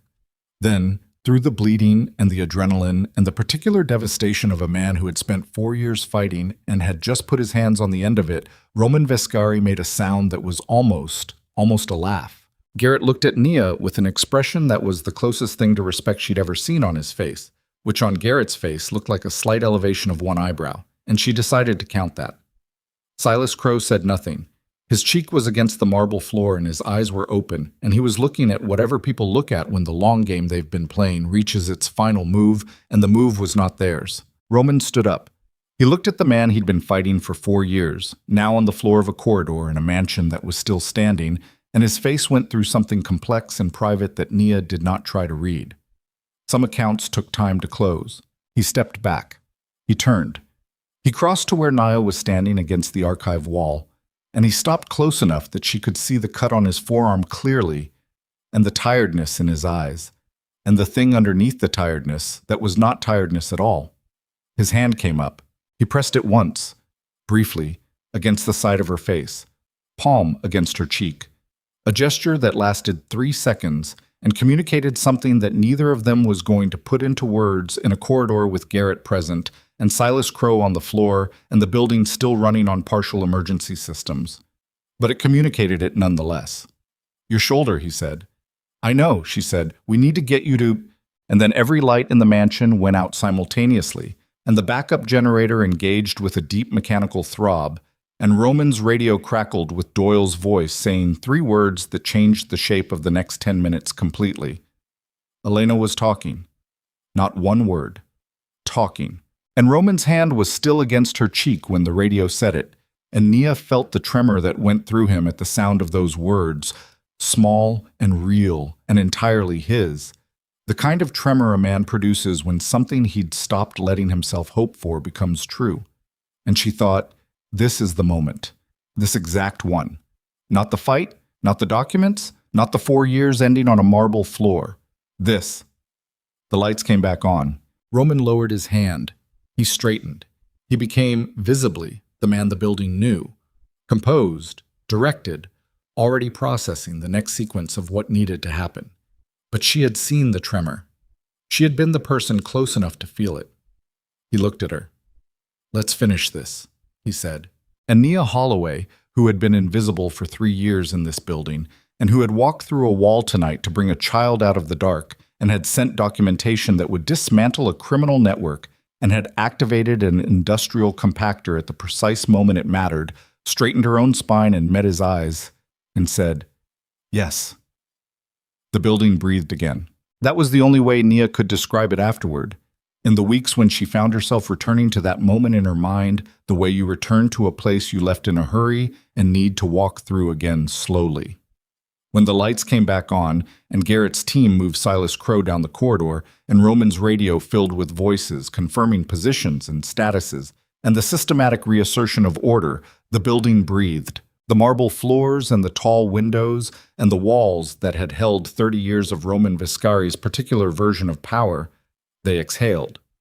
Something that had been held at compression released. Or maybe that was her. She sat down on the floor of the archive corridor, which was not a dignified thing to do, but her legs had apparently finished their shift and were submitting their resignation, and the marble was cold against the back of her thighs, and her shoulder was bleeding steadily enough that she'd soaked through 2 layers, and the pain had graduated from background noise to something that required acknowledgement. She pressed her hand harder against it and looked at the compactor track along the baseboard and thought, with the slightly unhinged clarity of extreme exhaustion, that she was genuinely going to make sure that liability notation got addressed in the next maintenance report. Roman crouched in front of her. He'd shed the professional composure, or some portion of it. Not completely. That wasn't a thing Roman Viscari did completely, but enough that what was underneath it was visible. He looked at her shoulder. He looked at her face. He was doing the assessment a person does when they've been in a situation that could have ended differently and are now doing the arithmetic of what actually happened versus what could have. "Hospital," he said. "It's not that deep." "Nia, it's genuinely not that deep. I've had worse from a filing cabinet corner." She hadn't, but it was close enough. "I need 10 minutes and a first aid kit, and then I need to know that Elena is actually talking." He looked at her for a moment. The corridor light was unflattering, and she was sitting on the floor with blood on her shirt, and she was aware, nothing like the composed executive secretary who had appeared at his office door 3 years ago with 2 minutes to spare. She looked like someone who'd had a significant night. She didn't particularly care. "She's talking," Roman said. His voice was different on those 2 words. Smaller. Not weaker. Smaller. The way things get when they're real rather than performed. "Doyle said she started in the car, asking where you were." Nia pressed her lips together. "She asked for you first," Roman said. "Not me. You." She looked at the baseboard. She breathed. She allowed herself for approximately 4 seconds to feel the full weight of that, and then she put it somewhere she could carry it and said, "Then let's go." He helped her up, his hand on her good arm, steady and specific, not the reflexive chivalry of a man performing gentleness, but the direct physical assistance of someone who had decided she mattered and was acting accordingly. She registered the difference. She had always registered differences. They processed the aftermath in the way that such things are processed in Roman Viscari's world, which is to say with efficiency and the deliberate absence of certain questions. Silas's men were removed from the building. Silas himself was taken to a location Nia was not told about and chose not to ask about because some things were knowable and some things were adjacent to things you'd need to unknow later. And she'd been making that calculus for 3 years and would presumably continue making it for as long as she remained in proximity to this life, which was a question she set aside for the morning. Marcus Webb was located at his Naperville home, where he'd been since 5 in the afternoon, apparently unaware that the night had resolved the way it had. 2 of Roman's men went to speak with him. Nia was not present for that conversation. She would later learn that Marcus Webb had requested, through an attorney, to cooperate fully with whatever federal process emerged from the financial documentation she'd sent to Derek Kim, a request that Roman neither assisted nor impeded, which she took as its own kind of statement. The documentation arrived where it needed to arrive. Derek Kim, who had answered her phone at 11:30 at night, the way all good attorneys answer their phones, awake, careful, already asking the right questions, had passed the material to the relevant federal contact within an hour of receiving it. The preliminary referral became something more substantial within 72 hours. The specific details of what became of Silas Crow's Eastern network were not things Nia followed closely in the subsequent months, partly from choice, and partly because by then her attention was occupied by other things that mattered more. She arrived at the Harrison Street property at 9:30 that night with a bandaged shoulder and Roman at her side, and the particular bone-deep tiredness of someone who has been living on adrenaline for 4 hours and is now presenting the invoice. Elena was in the sitting room with Doyle, who had apparently been recruited into a board game of some kind, and was enduring it with the stoic professionalism he applied to all assignments. Elena looked up when the door opened. She looked at Nia. "You came back," she said. Not a whisper. Not a cracked, uncertain sound. A sentence. Small and slightly hoarse, and the most complete thing Nia had heard in months. Nia crossed the room and sat beside her on the floor, because that was where Elena was, and Elena leaned against her with the full settled weight of a child who had made a decision about where she was supposed to be, and Nia put her good arm around her and looked at the board game she'd interrupted and said, "Who's winning?" "Me," Elena said. Doyle's expression confirmed this. Roman stood in the doorway for a moment, looking at the two of them on the floor, and then he looked away at something past the window. And Nia didn't look at his face because she didn't need to. She already knew what was on it. The weeks that followed were not simple. Nothing that follows something like that is simple, and Nia had enough experience with the gap between how things resolved in the moment and how they settled in the days after to know better than to expect simplicity. There were federal investigators who needed to speak with her, which they did, twice, in a conference room in a building downtown where the coffee was bad and the questions were careful, and she answered them accurately and completely, and left both times with the particular drained clarity of someone who has said true things to people whose job it is to evaluate truth. There were conversations with Dara, who had opinions about Nia's life choices that she delivered now with less question and more statement, having spent the previous 72 hours managing the legal complexity that Nia's midnight email had initiated. Dara said, over lunch in a restaurant that was aggressively normal in the way that Nia needed, "You understand that you've now made yourself permanently legible to people who weren't paying attention to you before." "I know," Nia said. "Federal people, Silas Crow's remaining associates, whoever they are, Roman's competitors who will draw their own conclusions about what your role actually was in all of this. I know. And you're still going back." It wasn't a question. Dara had always been good at knowing when something was already decided. "Elena is talking," Nia said. "Every day she's saying more. She asked me yesterday what my favorite color was." "What did you say?" "Green. She told me that was wrong and that it should be yellow." Dara looked at her for a long moment. Then she picked up her fork and said, "The man himself. What's happening there?" Nia looked at her water glass. "Nothing is happening there," she said. "Nia. Nothing has been said. Nothing formal has. It's complicated." "You walked through a wall for his kid. That's not—" "You sent evidence that ended a 4-year war to protect his operation." "I sent it to protect the documentation's integrity, not his—" "Nia." Dara set her fork down. "You are one of the smartest people I know, and you have been telling yourself a story about this situation for 3 years that has the notable characteristic of being almost entirely incorrect. I say this with love." Nia didn't answer. She looked at her water glass for another moment, and then she said, "He's still who he is?" "Yes." "His world is still what it is." "Also, yes. I have a cat in Lincoln Square and a life that has nothing to do with marble floors and armed security personnel." "Howard is being cared for by your neighbor and appears to be thriving," Dara said. "Also, the life argument would be more convincing if you were actually living in Lincoln Square." Nia drove back to the mansion that afternoon. She had been staying in the third-floor apartment continuously since the night it happened, ostensibly because Elena's routines needed consistency during the transition period following a significant disruption, which was true. Also because Howard was indeed fine, and her neighbor had become quite attached, which was also true. She did not examine the other reasons too closely because she was, in certain specific areas, still the woman who found it easier to reorganize a criminal empire's financial network than to be straightforward about what she wanted from her own life. The mansion was different, not physically. The marble was the same. The tall windows let in the same particular quality of Lake Michigan light. The staff moved through the same routines. But the compression was gone. The thing that the building had been holding, that she'd felt release on the night of the fight had not returned. The rooms breathed differently. Employees who had moved for years with the specific contained tension of people waiting for the next bad thing spoke to each other in the corridors with something looser in their posture. Small changes, the kind you had to have been paying attention to notice. She'd been paying attention. Elena met her at the elevator on the 3rd floor, which meant Elena had been listening for the elevator, which meant Doyle had been warned to alert her.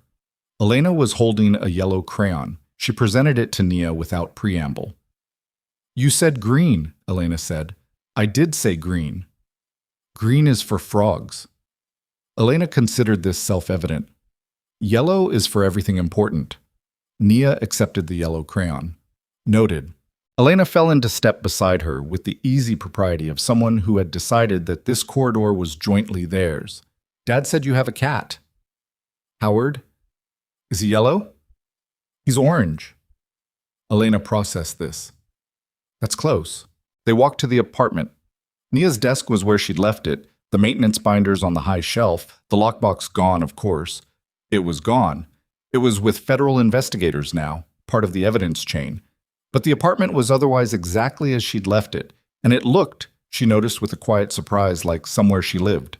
Not a temporary accommodation, not a crisis shelter. Somewhere she lived, with her books and her spare cardigan on the chair, and Elena's block tower still in progress in the corner, because they hadn't finished it. Elena went directly to the blocks. Nia sat at the desk and opened her laptop and began the work of the day, which was what she always did, because the work of the day continued regardless of what the previous night had contained.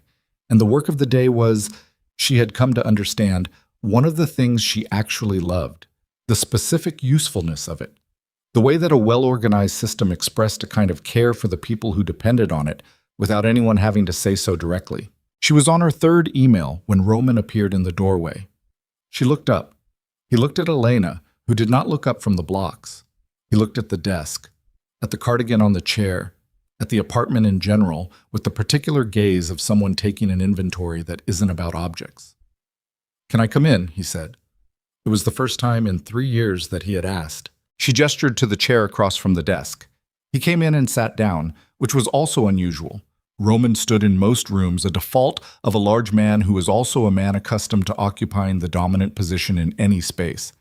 He sat in the chair the way a person sits when they're not trying to manage how they appear. He looked at her shoulder. "How is it?" "Sore. Manageable." She paused. "How's your arm?" "Same." A silence that was not uncomfortable. Behind them, Elena's blocks clicked against each other with the patient industry of small-scale architecture. "The federal referral," Roman said. "Derek Kim's contact called our attorneys this morning."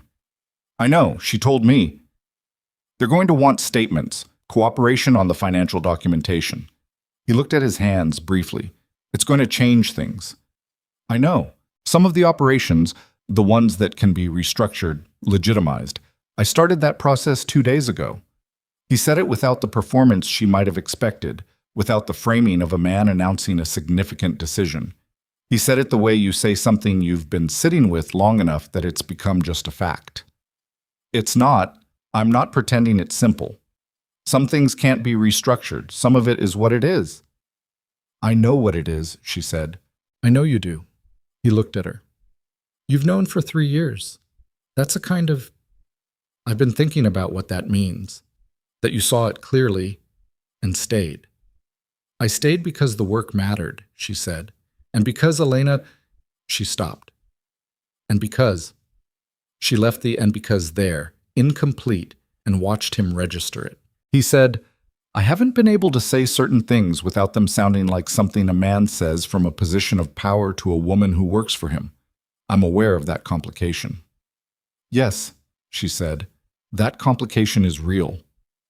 "I'm also aware," he said carefully, "that you are not a woman who would stay in a situation out of obligation or fear. If you'd wanted to leave at any point in the last 3 years, you would have left. And if you want to leave now..." "Roman." He stopped. She looked at him across the desk, at the cut healing on his forearm and the tiredness that was still in his eyes, even 2 days out, and the way he was sitting in that chair, genuinely, without management. And she thought about her mother's question and Dara's assessment and the story she'd been telling herself for 3 years. "I want a raise," she said. He blinked. "A significant one, reflecting the actual scope of what I do, which includes managing your household, raising your daughter, reorganizing your financial systems, identifying and documenting criminal fraud within your organization, and on at least one occasion activating industrial machinery at a critical moment." She folded her hands on the desk. "I also want it in writing, a formal contract, not whatever arrangement we've been operating on." He looked at her for a long moment. "Done," he said, "and I want it understood clearly between us, not as a policy, but as a fact, that I am not a member of your staff in the way that Doyle or Garrett are members of your staff. What I do here, and why I do it, is more complicated than employment." The room was very quiet. Behind them, Elena's tower had reached a new height. Nia could hear it getting taller, block by deliberate block. "Yes," Roman said, "it is." She let that sit for a moment. Then she said, "I'm going to need to bring Howard here." Something shifted in his face. Not quite a smile. Say, Roman's smiles were rare and incomplete things, more like the weather changing than a specific expression, but something adjacent to one. "The cat," he said. "He's part of the arrangement," she said. "I'm allergic," Roman said. "You've never mentioned that." "I've also never had a cat in my house." "You've also never had an executive secretary who walked through drywall to extract your daughter from a compromised building," she said. "There are firsts happening everywhere." He looked at her. She looked back. The specific look between two people who have been talking around a thing for long enough that the thing is now in the room with them, fully and undeniably present, not requiring any further approach. "Howard comes," he said. "Thank you," she said. "I'm going to sneeze," he said. "I'll add antihistamines to the household supply order," she said. He stood up. He stood in the room for a moment, not moving toward the door, not performing any of the efficiency with which he usually concluded conversations. He stood the way he'd sat, without management. He said, "What you did, all of it. Not just the night, the past weeks, the financial work, what you found and what you built before anyone asked you to build it." He paused. "I need you to know that I see it, not instrumentally, not as what it did for the organization." Another pause. "As who you are." She looked at him. "Okay," she said, quietly. He nodded once. He went to the door. In the corner, Elena's tower had reached what Nia could hear was a genuinely impressive height. The clicks of the blocks had become more careful, more spaced, the particular rhythm of someone who knows they're in new territory and is choosing each next step with full attention. Roman paused at the door and looked at his daughter. Elena did not look up. She placed the next block with the concentration of a surgeon, and the tower held, and she exhaled slowly through her nose, and then she said to the tower and to no one in particular and to both of them simultaneously, 19. Roman looked at the tower, then at Nia. Nia said, "It's the tallest we've done." He looked at the tower again for a long moment. Then he left, and the door did not close all the way behind him, which was new, which was the kind of small change that meant something. The weeks became months.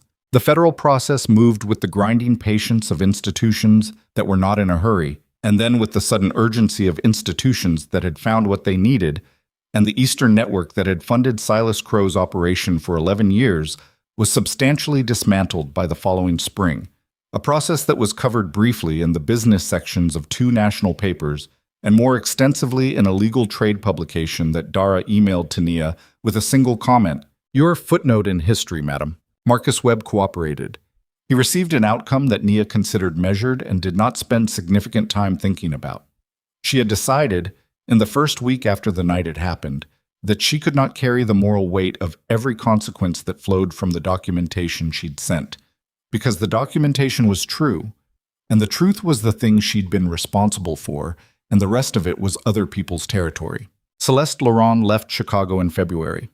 Nia knew this not because Roman told her, but because the East Wing bedroom that Celeste had used for 14 months was quietly repurposed into what it now is, which is a room where Elena keeps her art supplies, canvases and paint, and the extraordinary proliferation of crayons that Elena had been accumulating since the November morning when she'd first pressed a red one into a stranger's hand.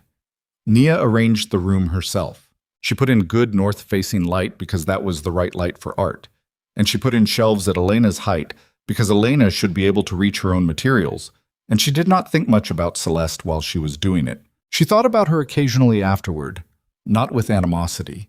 She'd examined that impulse and found it less interesting than she'd expected, more with the specific understanding of someone who'd seen, up close, what happened to people who confused proximity to power with power itself, who mistook being chosen for being seen. Celeste had wanted to be seen. She'd chosen the wrong method and paid the wrong price, and whatever Nia felt about the harm that had nearly resulted, she could separate that from the lonelier human architecture underneath it. She could separate it. She did not forgive it. Those were different things. Elena began speaking in full sentences by December. Not to everyone. She remained selective, specific, the child she was and would always be, with her particular way of deciding who was worth her words. But to Nia, she spoke freely, the way you speak to someone who has heard your silence long enough that you know they're not going to be careless with your voice. She asked questions constantly. What did Nia study in school? Why did numbers make sense? Did Howard the cat know that he was orange, or did he think he was a different color? What happened to people who were mean?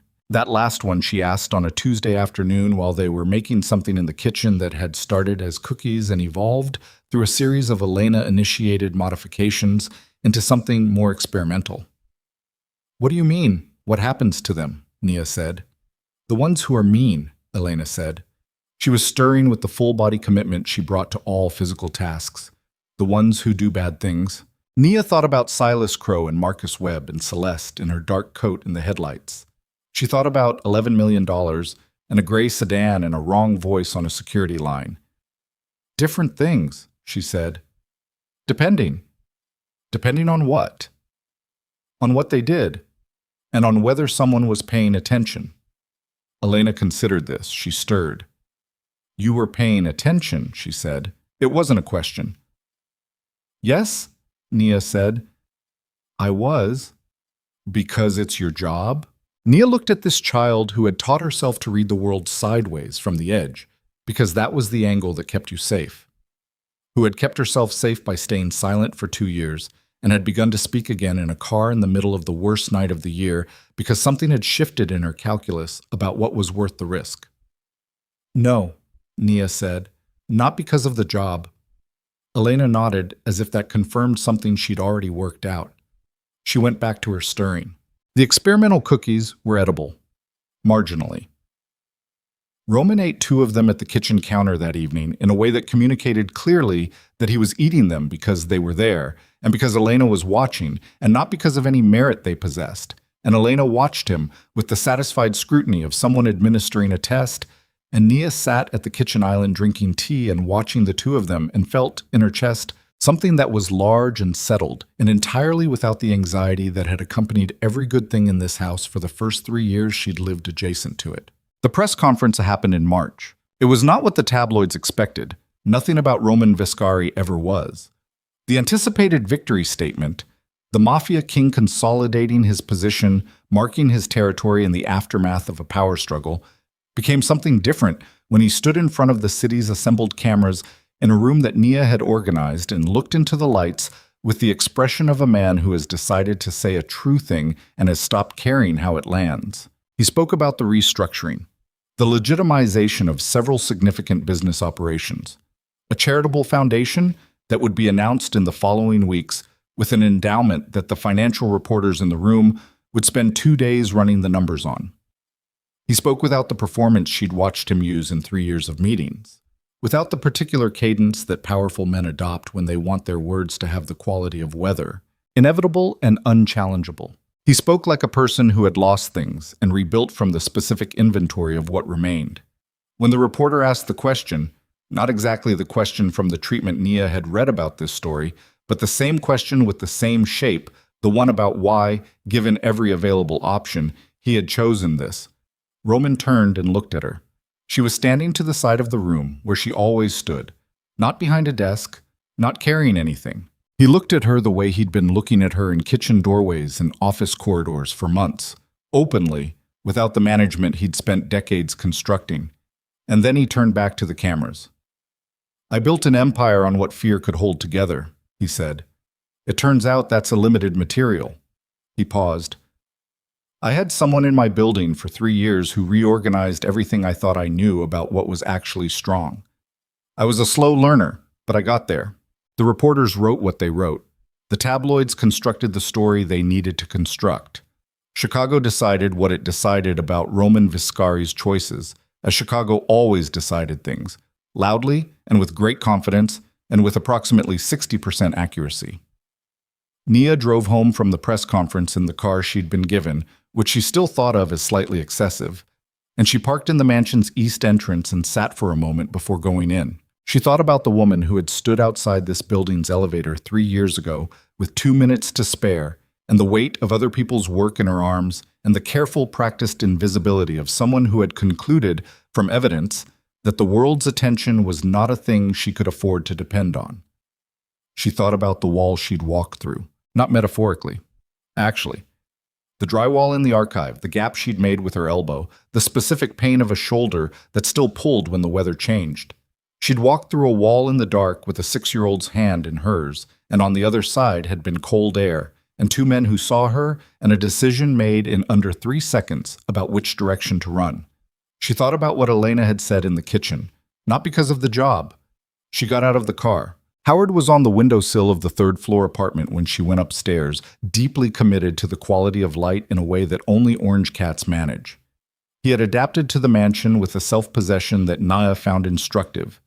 He had also, on 2 separate occasions, been found asleep on Roman's suit jacket, which Roman had mentioned only once, in the tone of a man who had registered an affront and was choosing not to escalate it, and which Nia had not apologized for. Elena was at the long table in the art room with 3 canvases going simultaneously, the way she'd started doing in January.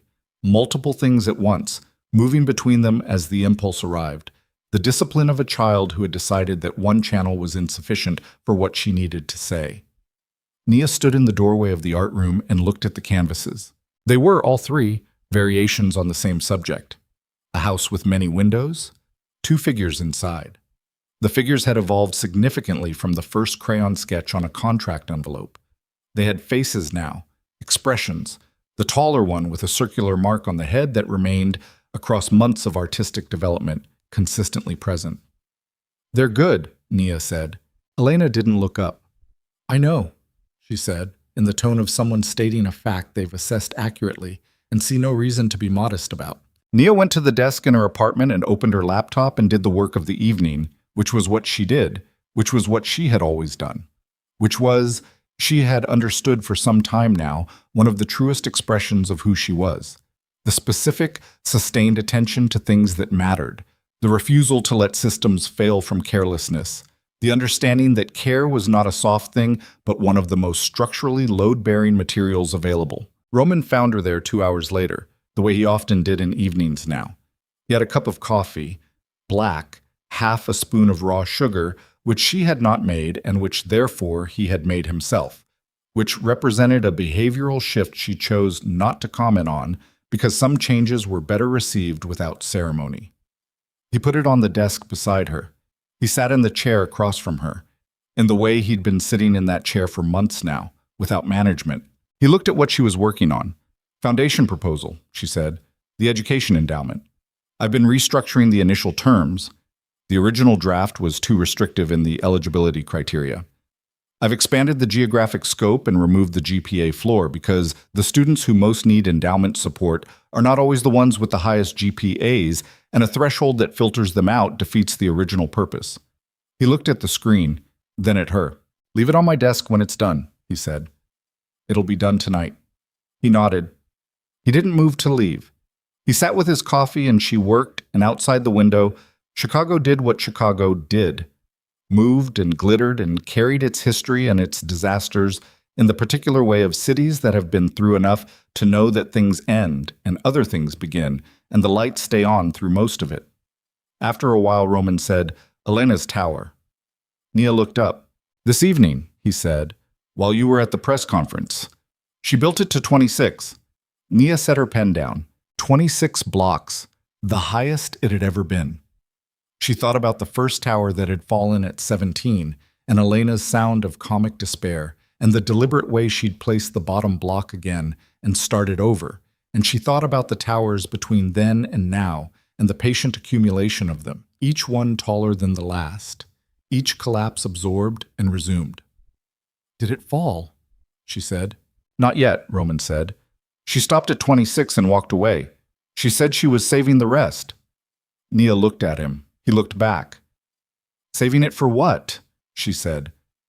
"She said tomorrow." He paused. "She said she wants you there when it falls." The room was quiet. Howard moved on the windowsill. The city moved outside. The foundation proposal sat half-finished on the desk. Nia thought about all the ways a person could be seen, all the different forms that visibility could take, the way Elena had turned a red crayon in her hand and decided, and the way that single decision had moved through time and consequence like a stone dropped in still water, ring after ring, each one reaching further than the last. "I'll be there," she said. Roman nodded. He drank his coffee. She finished the proposal. At some point, Elena appeared in the doorway in her nightgown, assessed the situation, determined that it required no intervention, and returned to her room. Howard remained on the windowsill until the light changed, then removed himself to somewhere warmer. The proposal was done by 11.